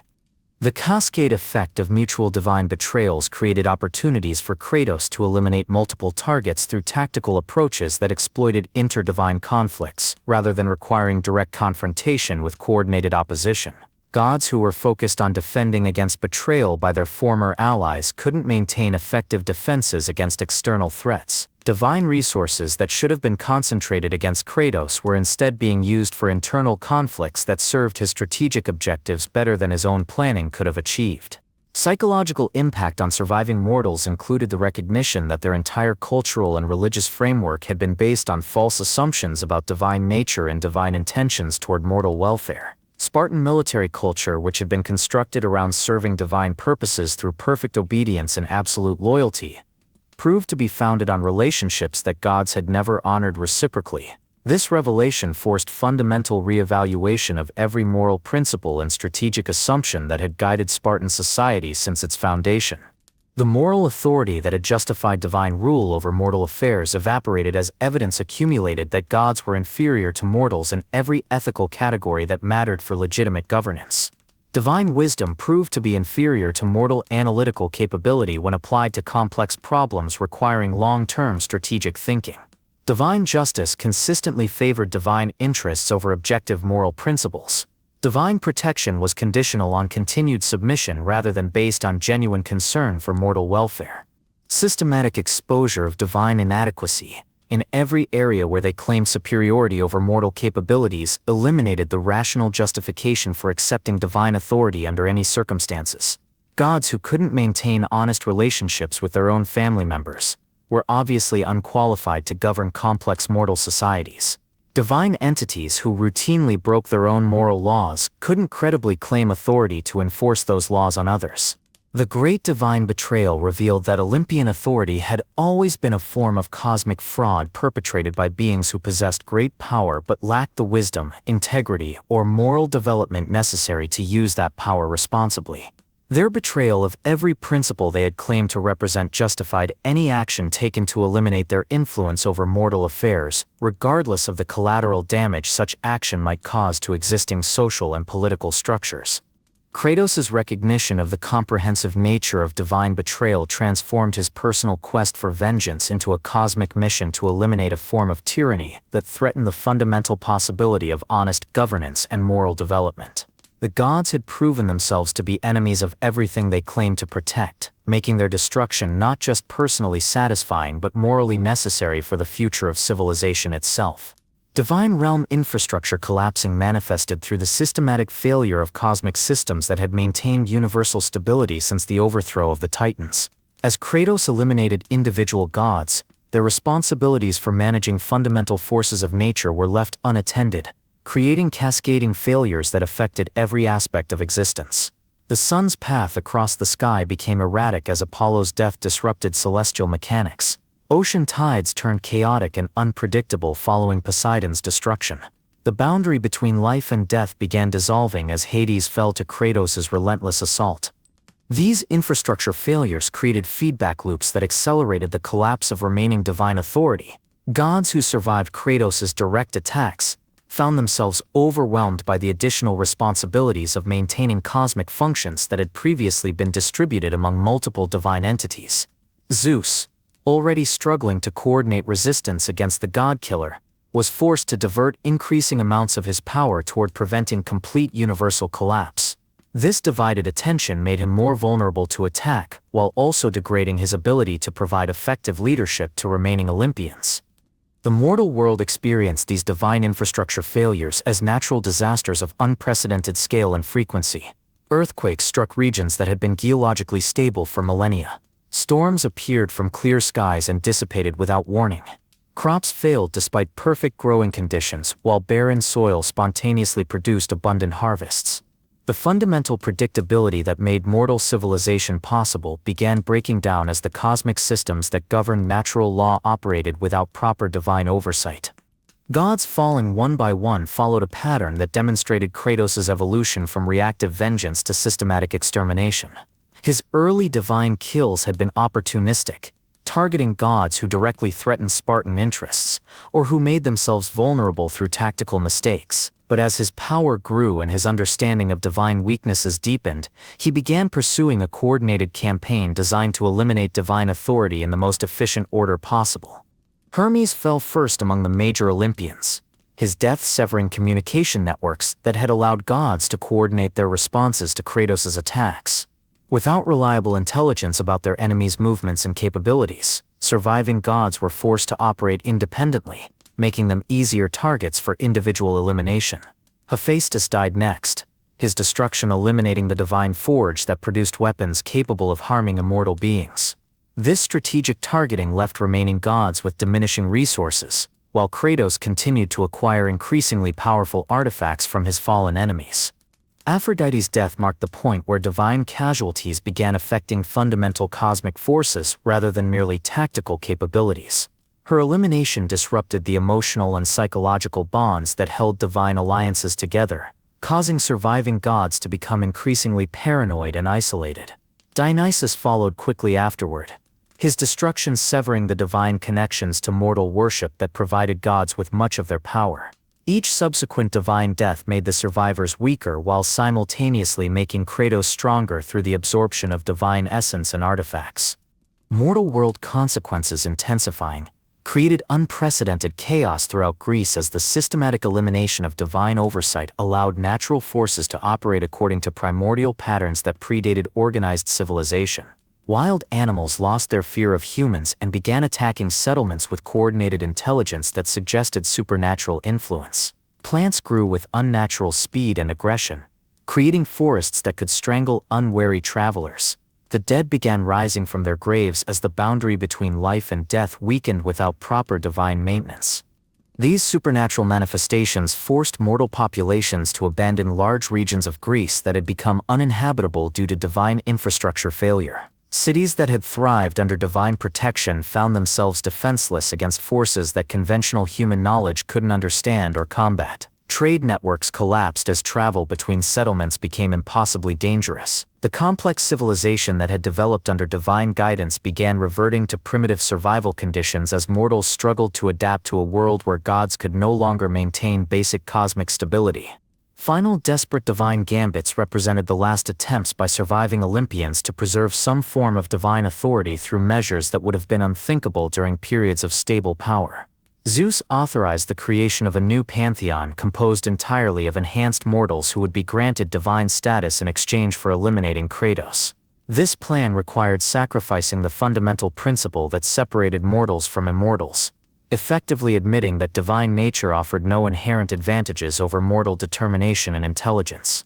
The recruitment of mortal champions for divine status proved catastrophically counterproductive, as these new gods immediately recognized that their interests lay with Kratos rather than with the Olympians who had elevated them. Enhanced mortals who understood both human limitations and divine capabilities could clearly see that the old gods represented obstacles to more effective governance rather than legitimate authorities deserving preservation. These newly created divine beings either joined Kratos' campaign directly or maintained neutrality that served his strategic objectives better than active opposition.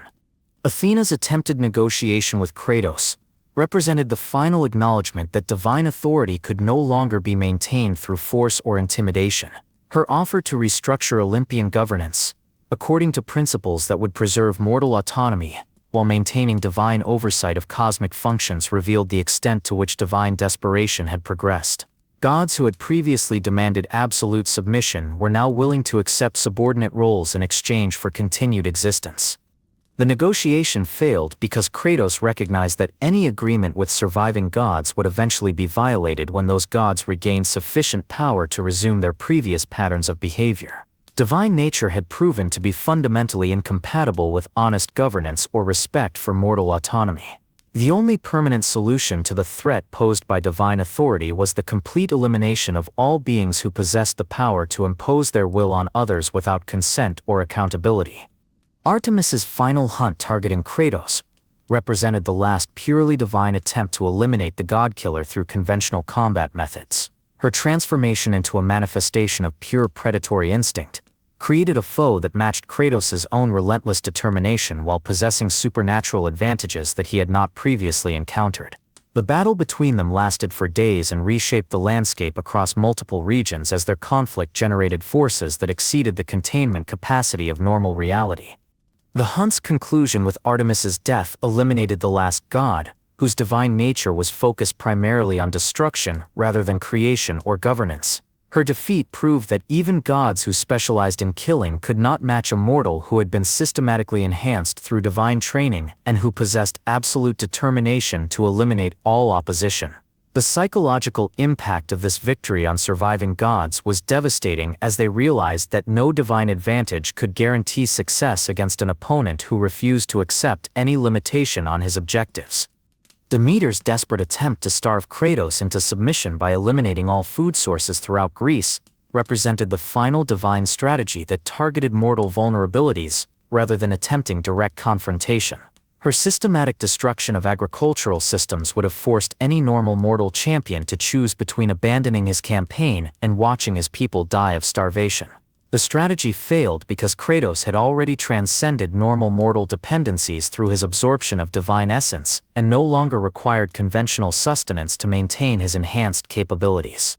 The failure of starvation tactics demonstrated that Kratos had evolved beyond the mortal limitations that gods had assumed would always provide leverage for controlling enhanced champions. His transformation into something that existed between mortal and divine categories made him immune to the traditional methods that gods used to enforce compliance from their subjects. This immunity extended beyond physical requirements to include emotional and psychological dependencies that had previously made mortal champions controllable through threats to their communities or loved ones. Apollo's final prophecy before his death revealed the ultimate futility of divine resistance to Kratos' campaign. The god of prophecy acknowledged that no future existed in which divine authority could be preserved through any means available to surviving Olympians. His acceptance of inevitable defeat provided the final confirmation that divine power had proven inadequate to prevent its own destruction when confronted by sufficient mortal determination enhanced through divine training and equipment. The Pantheon's death spiral had reached its inevitable conclusion with the recognition that gods were not inherently superior to mortals in any category that mattered for long-term survival. Their immortality had made them complacent, their power had made them arrogant, and their isolation from mortal concerns had made them incapable of understanding or adapting to opposition that operated according to mortal principles of determination and strategic thinking enhanced through divine capabilities. Build-up to ultimate divine showdown began when Zeus realized that individual confrontations with Kratos had proven inadequate to stop the systematic destruction of Olympian authority.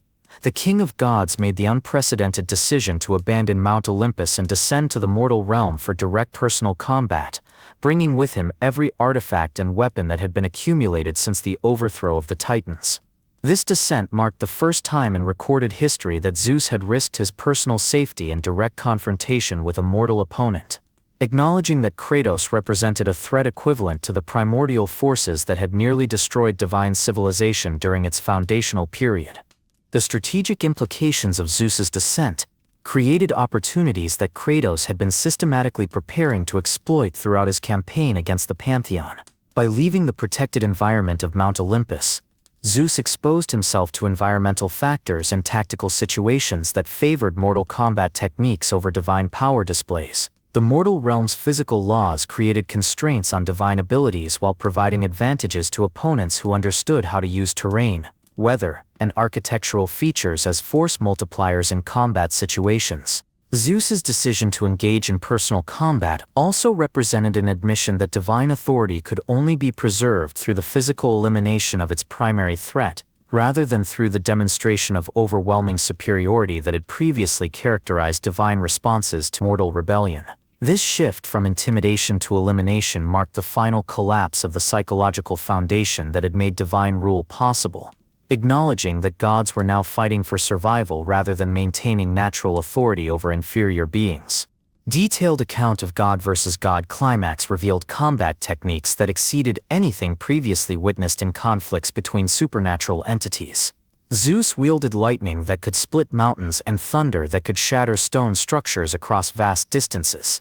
His command over atmospheric forces created storms that transformed the immediate environment into a weapon system where every element from wind patterns to precipitation served as extensions of his tactical capabilities. Kratos responded with fighting methods that combined divine strength acquired through his systematic elimination of other gods with mortal creativity that had been refined through years of facing supposedly impossible tactical challenges.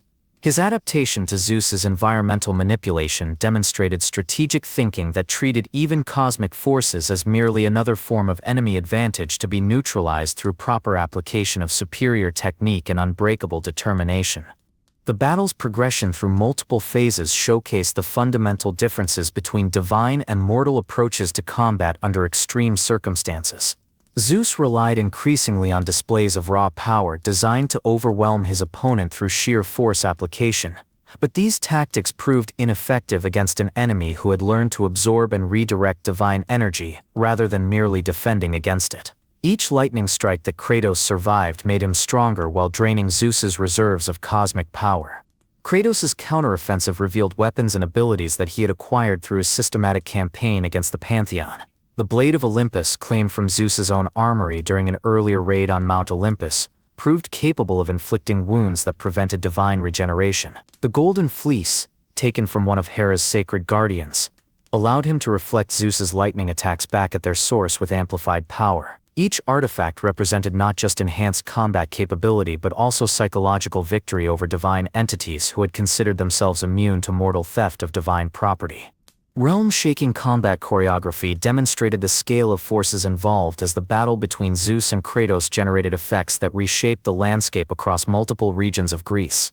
Mountain ranges were leveled and reformed as the combatants' movements generated seismic activity that exceeded natural geological processes. Rivers changed course as their conflict created new valleys and eliminated existing watersheds. The coastline itself shifted as tectonic forces unleashed by divine combat altered the fundamental geography of the eastern Mediterranean. These environmental transformations created permanent changes to the mortal world that would persist long after the conflict's resolution.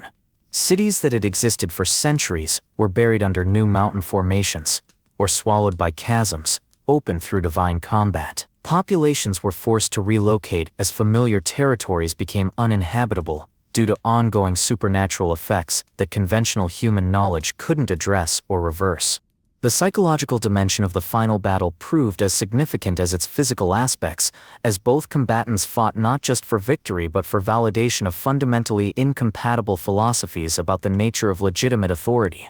Zeus fought to preserve the principle that greater power naturally justified rule over lesser beings, while Kratos fought to establish that no authority could be considered legitimate unless it could be held accountable for its actions by those subject to its decisions. This philosophical conflict transformed what might have been merely a personal vendetta into a cosmic struggle that would determine the future relationship between power and responsibility throughout all levels of existence. The outcome would establish whether might automatically made right, or whether even the most powerful beings could be held accountable for the consequences of their actions by those they claimed to protect. How Pantheon ultimately fell became clear as Zeus's defeat eliminated the final source of coordination and leadership that had held divine authority together since the Titan War. Without the king of gods to maintain unity and provide strategic direction, surviving minor deities either fled to distant realms beyond Kratos' immediate reach, or attempted to negotiate individual surrender agreements that would preserve their existence in exchange for abandoning any claim to authority over mortal affairs. The collapse of divine hierarchy created power vacuums throughout the cosmic infrastructure that had been managed by Olympian authority. Natural forces that had been governed by divine oversight began operating according to chaotic principles that threatened universal stability. The systematic elimination of divine management created the need for alternative forms of cosmic governance that could maintain universal order without relying on the arbitrary authority of immortal beings who claimed natural superiority over mortal intelligence and moral development. Zeus's final words before his death revealed the ultimate irony of divine defeat by acknowledging that Kratos had indeed become everything the gods had intended him to be when they first began his enhancement. The perfect warrior they had created had proven perfect enough to eliminate his creators when their authority became incompatible with his understanding of justice and effective governance. Their success in creating the ultimate champion had become their ultimate failure as rulers and protectors. The King of God's death sent shockwaves through every realm connected to Olympian authority as divine subjects throughout the cosmic hierarchy realized that no power was absolute enough to guarantee its own perpetuation when confronted by sufficient determination, enhanced through systematic preparation and strategic intelligence. The psychological impact of Zeus's defeat exceeded even its practical consequences by establishing new precedents for the relationship between rulers and subjects at every level of existence. Critical event reshaping mythology occurred as the elimination of the Olympian Pantheon created the need for entirely new frameworks for understanding the relationship between natural forces and conscious direction. Mortal civilizations that had developed under divine guidance discovered that they possessed the capability to maintain social order and cosmic stability through cooperation and rational planning rather than submission to arbitrary supernatural authority. The mythological transformation extended beyond immediate practical concerns to encompass fundamental questions about the nature of legitimate governance and the source of moral authority in the universe. The most powerful beings had proven to be inferior to their supposed subjects in every category that mattered for responsible leadership. The defeat of divine authority created opportunities for the development of new forms of organization based on accountability and consent rather than fear and submission. Final moments echoing across realms established that the war between Kratos and the gods represented more than a personal vendetta or political revolution. The systematic elimination of divine authority demonstrated that no form of power could be considered permanent or natural if it could not justify itself through results that benefited those subject to its decisions. The echo of Zeus's defeat would resonate through every subsequent attempt to establish absolute authority based on claims of inherent superiority rather than demonstrated competence and moral development. The final godly battle had ended not just with the victory of one combatant over another, but with the establishment of new principles governing the relationship between power and responsibility that would influence every subsequent form of governance throughout the cosmic hierarchy. The gods had fallen, and their defeat had created opportunities for forms of organization that had never been possible while divine authority claimed natural supremacy over mortal wisdom and determination. Chaos following Pantheon's fall manifested immediately, as cosmic systems that had operated under divine oversight for millennia began functioning according to primordial patterns that predated organized civilization. Without gods to maintain the delicate balance between natural forces, storms appeared and disappeared without warning. Earthquakes struck regions that had been geologically stable since the foundation of the world, and the boundary between different seasons became fluid and unpredictable. The sun's path across the sky followed erratic patterns that disrupted agricultural cycles throughout Greece, while ocean tides operated according to chaotic principles that made naval travel impossibly dangerous. These environmental disruptions created immediate survival challenges for mortal populations who had developed their entire civilization around the assumption that divine authority would continue to maintain cosmic stability. Cities that had thrived under divine protection found themselves defenseless against natural forces that conventional human knowledge couldn't predict or control. Trade networks collapsed as communication and transportation became unreliable due to supernatural interference that operated beyond mortal understanding or capability to address. The breakdown of divine infrastructure revealed the extent to which mortal civilization had become dependent on supernatural management of basic cosmic functions. Religious festivals that had marked seasonal transitions became meaningless as seasons themselves lost their predictable characteristics. Agricultural techniques that had been refined over generations proved inadequate for growing conditions that changed randomly according to the chaotic interactions between unmanaged natural forces. How surviving gods and mortals cope varied dramatically based on their previous relationship with Olympian authority and their capability to adapt to rapidly changing circumstances. Minor deities who had served as intermediaries between major gods and mortal populations either fled to distant realms beyond the immediate chaos, or attempted to establish independent authority over limited territories where their reduced power could still provide some measure of cosmic stability. Mortals responded to the collapse of divine authority with a mixture of liberation and terror, as they realized that their freedom from divine oppression came at the cost of losing supernatural protection against forces that exceeded human capability to manage or understand. Some communities attempted to recreate divine authority through the worship of Kratos himself, treating him as a new god whose power could replace the stability that Olympian oversight had provided. Other populations rejected any form of supernatural authority and sought to develop purely human solutions to cosmic problems that had previously required divine intervention. The diversity of mortal responses to divine collapse created unprecedented opportunities for social and political experimentation, as communities were forced to develop new forms of organization that could function effectively without divine guidance or protection. Some cities adopted democratic systems that distributed decision-making authority among all citizens rather than concentrating power in individual rulers who might claim divine mandate.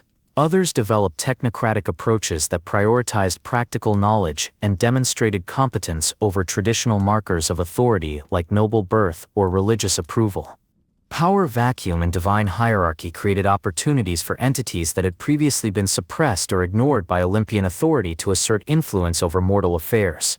Primordial forces that had been bound since the Titan War began manifesting in ways that threatened to return the world to the chaotic conditions that had existed before the establishment of organized cosmic governance. These ancient powers operated according to principles that were alien to both divine and mortal understanding, making them potentially more dangerous than the gods they had replaced.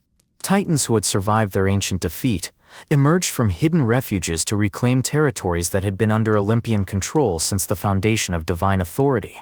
Unlike the gods they sought to replace, These primordial beings had no interest in maintaining mortal civilization or preserving cosmic stability for the benefit of lesser entities. Their return threatened to eliminate not just divine authority but the entire framework of organized existence that had developed under divine oversight. New threats emerging from ruins included entities that had been created through the chaotic interactions between unmanaged cosmic forces and the residual divine energy that remained after the systematic elimination of Olympian authority. These hybrid beings possessed capabilities that exceeded normal natural limits while lacking the intelligence or moral restraint that had characterized even the most corrupt divine entities.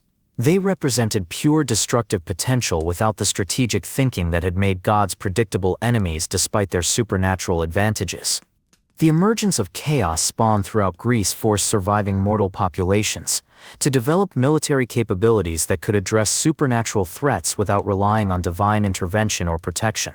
Traditional weapons and tactics proved inadequate against enemies that could alter their physical properties at will or that existed partially outside normal space-time relationships. Communities that survived the initial period of chaos were those that successfully adapted their social organization to support continuous warfare against enemies that followed no predictable patterns of behavior. Kratos' role during the immediate aftermath proved as significant as his campaign against the gods themselves, as his decisions about how to address the chaos created by divine collapse would determine whether the elimination of divine authority represented liberation or merely the replacement of one form of oppression with another. His possession of divine artifacts and absorption of cosmic power through his systematic elimination of gods made him potentially capable of restoring cosmic stability, but also potentially capable of establishing himself as an even more oppressive form of divine authority than the Pantheon he had destroyed. The philosophical implications of Kratos' position forced him to confront questions about the nature of legitimate authority and the responsibility that accompanied supreme power. His entire campaign against the gods had been motivated by their failure to use their authority responsibly. But his own possession of comparable power created the risk that he would eventually succumb to the same corruption that had made divine authority intolerable. The challenge was to find ways to maintain cosmic stability without recreating the arbitrary authority relationships that had justified his rebellion against divine rule. Spartan society's response to the divine aftermath reflected the ultimate irony of their military culture's success in creating the perfect warrior. They had achieved their goal of producing a champion capable of defeating any enemy, but that champion's absolute dedication to victory had led him to identify his own creators as obstacles that required elimination. The city that had lived by the sword was discovering that some victories came at costs that exceeded any possible benefit. The surviving Spartan leadership faced impossible strategic decisions as they realized that their greatest champion had evolved beyond their ability to control or direct. Supporting Kratos meant accepting responsibility for the cosmic chaos his actions had created, while opposing him meant betraying everything their culture claimed to value about strength, determination, and absolute commitment to victory. Their cultural values provided no framework for dealing with success that exceeded their ability to manage its consequences. Spartan attempts to moderate the chaos through traditional military approaches proved inadequate for addressing problems that exceeded the scope of conventional warfare. Their expertise in organized violence was irrelevant for managing cosmic instabilities that operated according to supernatural rather than tactical principles.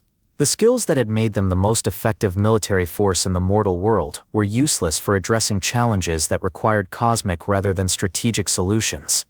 International diplomatic responses to the divine collapse created new alliance patterns, as surviving civilizations attempted to coordinate responses to threats that exceeded any individual community's capability to address independently. Cities that had been enemies under divine authority discovered common interests in preserving some form of organized existence against chaotic forces that threatened to eliminate civilization entirely. These emergency alliances operated according to principles of mutual necessity rather than traditional diplomatic protocols, creating opportunities for unprecedented cooperation between communities that had previously been separated by divine-mandated rivalries. The collapse of divine authority had eliminated artificial divisions that had prevented mortals from recognizing their shared interests in maintaining cosmic stability and organized civilization. The immediate aftermath established precedents for post-divine governance that would influence every subsequent attempt to organize cosmic authority according to principles that balance power with accountability. The challenge was to develop systems that could maintain universal stability without recreating the arbitrary authority relationships that had made divine rule ultimately intolerable to those subject to its decisions. The aftermath period would determine whether the elimination of divine authority represented genuine progress toward more just and effective forms of governance, or merely the replacement of one form of oppression with chaos that would eventually necessitate the establishment of new forms of arbitrary authority to restore basic cosmic functionality. Mythological legacy persisting revealed that the systematic elimination of divine authority had created permanent changes to the fundamental nature of reality that would influence every subsequent form of governance throughout cosmic history. The precedent established by Kratos' successful rebellion against the gods demonstrated that no authority could claim permanent legitimacy based solely on superior power or ancient tradition. Future attempts to establish absolute rule would always face the possibility of resistance from subjects who possess the intelligence and determination necessary to challenge even supernatural authority when that authority failed to justify itself through beneficial results. The transformation of cosmic law through divine elimination established new principles governing the relationship between rulers and subjects at every level of existence. Authority that could not be held accountable for its decisions by those affected by them was no longer considered natural or inevitable. The defeat of beings who had claimed inherent superiority over lesser entities proved that competence and moral development were more important qualifications for leadership than raw power or claims of divine mandate. These mythological changes extended beyond immediate political implications to encompass fundamental alterations in how conscious beings understood their relationship to cosmic forces and natural law. The universe revealed by divine collapse operated according to principles that could be understood and influenced through systematic study and rational analysis rather than requiring submission to arbitrary supernatural authority. This transformation created unprecedented opportunities for the development of knowledge and capability that had been suppressed under divine rule.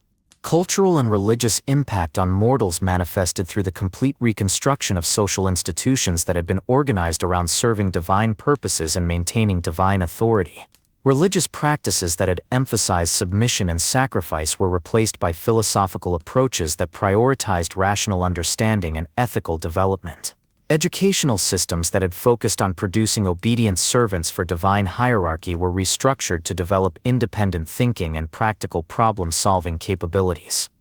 The elimination of divine authority as a source of moral guidance forced mortal communities to develop ethical frameworks based on rational consideration of consequences rather than divine command.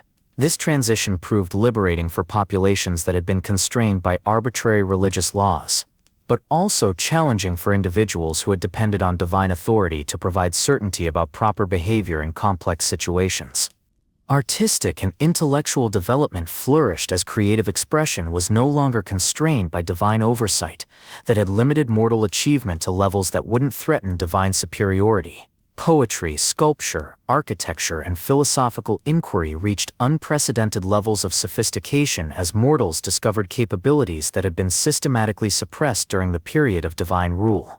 The elimination of divine censorship allowed the exploration of ideas and artistic approaches that had been forbidden under supernatural authority. Ongoing conflicts from divine fall created persistent challenges as the power vacuum left by Olympian collapse attracted attention from entities that operated according to principles alien to both divine and mortal understanding. Primordial forces that had been suppressed since the Titan War began asserting influence over territories that had been under divine protection. These ancient powers possessed capabilities that exceeded divine authority while lacking any interest in maintaining the cosmic stability that had made organized civilization possible. The conflict between order and chaos, that had been temporarily resolved through divine victory over primordial forces, resumed with new intensity as neither side possessed clear superiority over the other. Mortals who had benefited from divine maintenance of cosmic stability discovered that their liberation from divine oppression came at the cost of losing supernatural protection against threats that exceeded human capability to address through conventional means. Regional variations in post-divine development reflected different approaches to managing the challenges created by divine collapse. Communities that had been most dependent on divine authority struggled to develop independent governance capabilities, while populations that had maintained greater autonomy under divine rule adapted more successfully to the new conditions. These differences created opportunities for comparative analysis of various approaches to organizing society without supernatural oversight. Some regions attempted to recreate divine authority through the establishment of mortal rulers who claimed inherited divine mandate or supernatural enhancement. These attempts generally failed because they reproduced the arbitrary authority relationships that had made divine rule intolerable while lacking the genuine supernatural capabilities that had allowed gods to maintain their authority through overwhelming force. Mortal tyrants who claimed divine status could be eliminated through conventional means by subjects who understood that their supposed supernatural authority was fraudulent. Hidden divine survivors plotting represented an ongoing threat to the stability of post-divine civilization as minor gods and divine offspring, who had escaped Kratos' systematic elimination, began organizing resistance movements designed to restore some form of divine authority over mortal affairs. These surviving divine entities lacked the power to recreate Olympian dominance directly, but possessed sufficient capability to destabilize mortal governments and create chaos that might eventually allow the re-establishment of supernatural rule. The activities of divine survivors created persistent uncertainty about the permanence of liberation from divine authority and forced mortal communities to maintain defensive capabilities against supernatural threats while also developing positive alternatives to divine governance. The need to simultaneously resist divine restoration attempts and create effective post-divine institutions created complex strategic challenges that required unprecedented levels of cooperation between previously independent communities. Intelligence networks developed to monitor divine survivor activities revealed the extent to which residual divine influence continued to affect mortal affairs through subtle manipulation and indirect intervention. Divine entities who lacked the power for direct confrontation proved capable of influencing mortal politics through prophetic guidance, artifact distribution, and enhancement of carefully selected mortal agents who could serve divine interests without revealing their supernatural sponsorship. Sparta's specific role in the eternal consequences involved accepting responsibility for creating the champion whose actions had eliminated divine authority while also dealing with the ongoing presence of that champion as a potential threat to any organized form of governance. Kratos' absolute dedication to eliminating oppressive authority meant that Spartan leaders could never be certain whether their own governance methods might eventually trigger his intervention against them. The psychological impact on Spartan society included recognition that their cultural emphasis on creating perfect warriors had succeeded beyond their ability to control or direct the results. They had achieved their goal of producing an unstoppable champion, but that champion's development had made him capable of viewing any authority, including Spartan authority, as a potential obstacle to his conception of justice and effective governance. Spartan attempts to establish new relationships with their most dangerous creation required fundamental reconsideration of every aspect of their military culture and social organization. The methods that had produced Kratos could not be safely repeated because doing so would risk creating additional champions whose power exceeded their creator's ability to manage. Yet abandoning those methods would eliminate the source of Spartan military superiority that had justified their political and economic dominance over neighboring communities. International recognition of Sparta's role in divine elimination created diplomatic opportunities and challenges, as other civilizations sought to understand whether Spartan methods could be adapted for their own purposes without creating uncontrollable champions.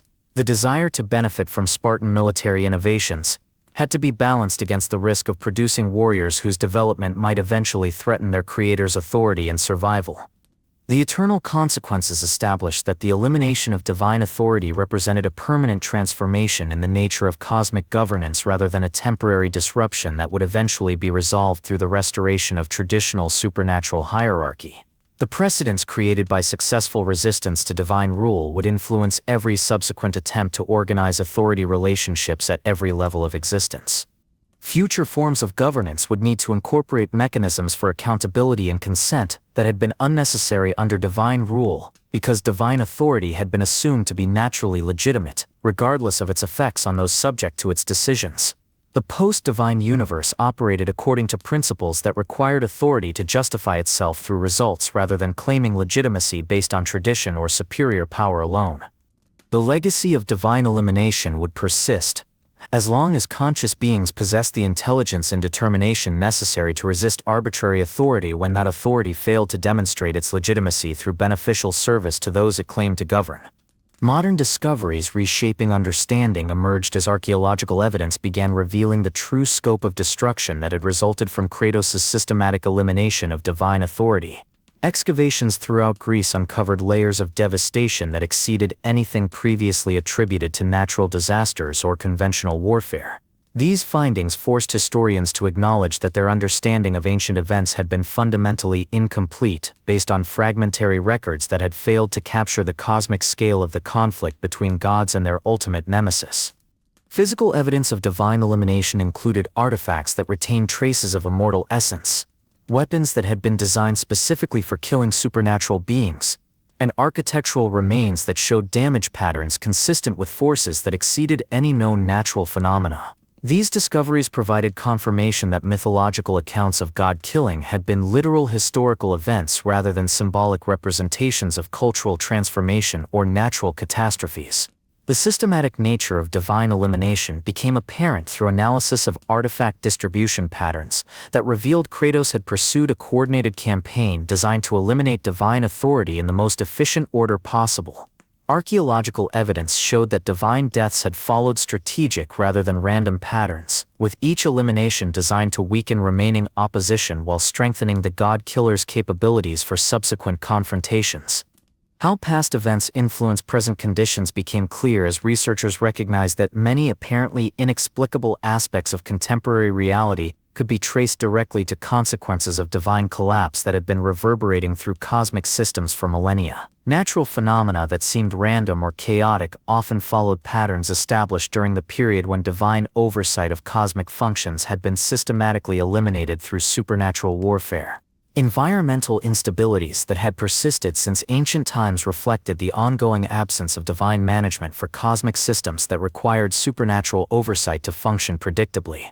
The erratic behavior of weather patterns, seismic activity, and astronomical events could be understood as natural consequences of eliminating the divine entities who had maintained cosmic stability through direct intervention in natural processes. Social and political developments throughout subsequent history showed clear influences from the precedents established through successful resistance to divine authority. Every major revolution or reform movement had drawn inspiration from the example of systematic opposition to supposedly absolute power that had proven capable of eliminating even supernatural authority, when that authority failed to justify itself through beneficial results. What story means for realm futures extended beyond historical analysis to encompass practical implications for contemporary governance and authority relationships. The precedent established by divine elimination demonstrated that no form of authority could claim permanent legitimacy based solely on tradition, superior power, or claims of natural superiority over those subject to its decisions. Modern institutions would need to incorporate accountability mechanisms that had been unnecessary under divine rule because divine authority had been assumed to be naturally legitimate regardless of its effects. The philosophical implications of successful resistance to absolute authority created frameworks for evaluating contemporary power relationships according to principles that prioritized demonstrated competence and beneficial results over traditional markers of legitimacy like heritage, wealth, or claims of supernatural mandate. These evaluation criteria applied equally to political, economic, and social authority structures that had previously been considered immune to systematic challenge. Educational approaches influenced by divine elimination emphasize the development of independent thinking and critical analysis capabilities that would allow individuals to recognize and resist arbitrary authority regardless of its apparent power or traditional legitimacy. The curriculum that emerged from studying the cosmic conflict prioritized practical problem solving and ethical reasoning over memorization of established doctrine or submission to traditional authority figures. Connections to other Pantheon threats revealed that the elimination of Olympian authority had created ripple effects throughout the broader supernatural community as divine entities from other cultural traditions recognized that their own authority relationships with mortal subjects had become potentially vulnerable to similar challenges. The precedent established by successful god-killing had undermined the psychological foundation of divine rule across multiple pantheons and cultural systems. Egyptian gods who had maintained stable authority for millennia began experiencing unprecedented resistance from mortal subjects who had learned about Olympian collapse and recognized that divine authority was not inherently permanent or immune to systematic opposition. Norse entities discovered that their traditional relationships with mortal champions had become unreliable. As enhanced warriors began questioning whether divine guidance served mortal interests, or merely provided convenient justification for supernatural exploitation of human capability, the international divine community responded to Olympian elimination through attempts to coordinate defensive measures against potential god-killers who might emerge from their own enhancement programs. These efforts proved counterproductive, because they required sharing information about divine vulnerabilities and defensive strategies that could be exploited by the very champions they were designed to control. Attempts to prevent god-killing by eliminating enhanced mortals before they could become threatening proved even more dangerous, because they created the very grievances that motivated systematic resistance to divine authority. Kratos himself represented an ongoing threat to supernatural authority throughout the cosmic hierarchy, because his demonstrated capability to eliminate divine entities made him a potential asset for any mortal population that sought liberation from divine oppression. His existence served as proof that divine authority could be successfully challenged and eliminated through sufficient determination and strategic planning, making him a symbolic threat to supernatural rule even when he wasn't actively campaigning against specific pantheons. The broader implications of divine vulnerability created unprecedented opportunities for cooperation between mortal populations that had previously been separated by divine-mandated cultural and political divisions. Communities that recognized their shared interest in preventing the restoration of arbitrary supernatural authority began developing alliance networks that transcended traditional ethnic and geographical boundaries. These international cooperation efforts focused on sharing information about divine weaknesses and defensive strategies, while also developing positive alternatives to supernatural governance. Final thoughts on cosmic significance established that the systematic elimination of divine authority represented more than a historical event or political revolution. The successful challenge to supposedly absolute power had created permanent changes to the fundamental nature of authority relationships throughout the universe that would influence every subsequent attempt to organize governance according to principles that balanced power with accountability. The cosmic transformation initiated by divine elimination extended beyond immediate political consequences to encompass fundamental alterations in how conscious beings understood their relationship to natural forces and cosmic systems. The universe revealed through divine collapse operated according to principles that could be influenced through systematic study and rational application rather than requiring submission to arbitrary supernatural authority. Future mythological development would need to incorporate the precedents established through successful resistance to absolute authority, while also addressing the practical challenges of maintaining cosmic stability without recreating the oppressive authority relationships that had made divine rule ultimately intolerable. The challenge was to develop systems that could preserve the benefits of organized cosmic governance, while eliminating the arbitrary authority that had characterized supernatural rule. The story of divine elimination would continue to influence cosmic development, as long as conscious beings possessed the intelligence and determination necessary to recognize when authority had become oppressive and to take effective action to eliminate or reform that authority according to principles that prioritized beneficial results over traditional claims of legitimacy.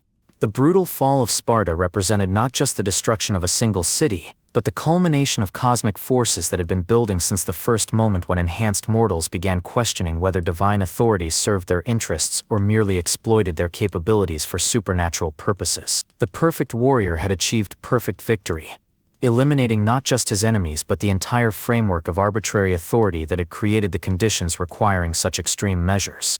In the end, Sparta fell because it had succeeded too well in creating the ultimate champion. They had forged a warrior so perfect in his dedication to victory that he could not tolerate any obstacle to justice and effective governance, including the city that had created him. The brutal fall of Sparta was the inevitable result of absolute success in creating absolute power without absolute wisdom to guide its application. The cosmic cycle was complete. The gods were dead, Sparta lay in ruins, and from the ashes of divine authority and mortal civilization, new forms of organization would emerge that incorporated the hard-learned lessons of what happened when power was granted without accountability, and when the pursuit of perfection exceeded the wisdom necessary to control its consequences.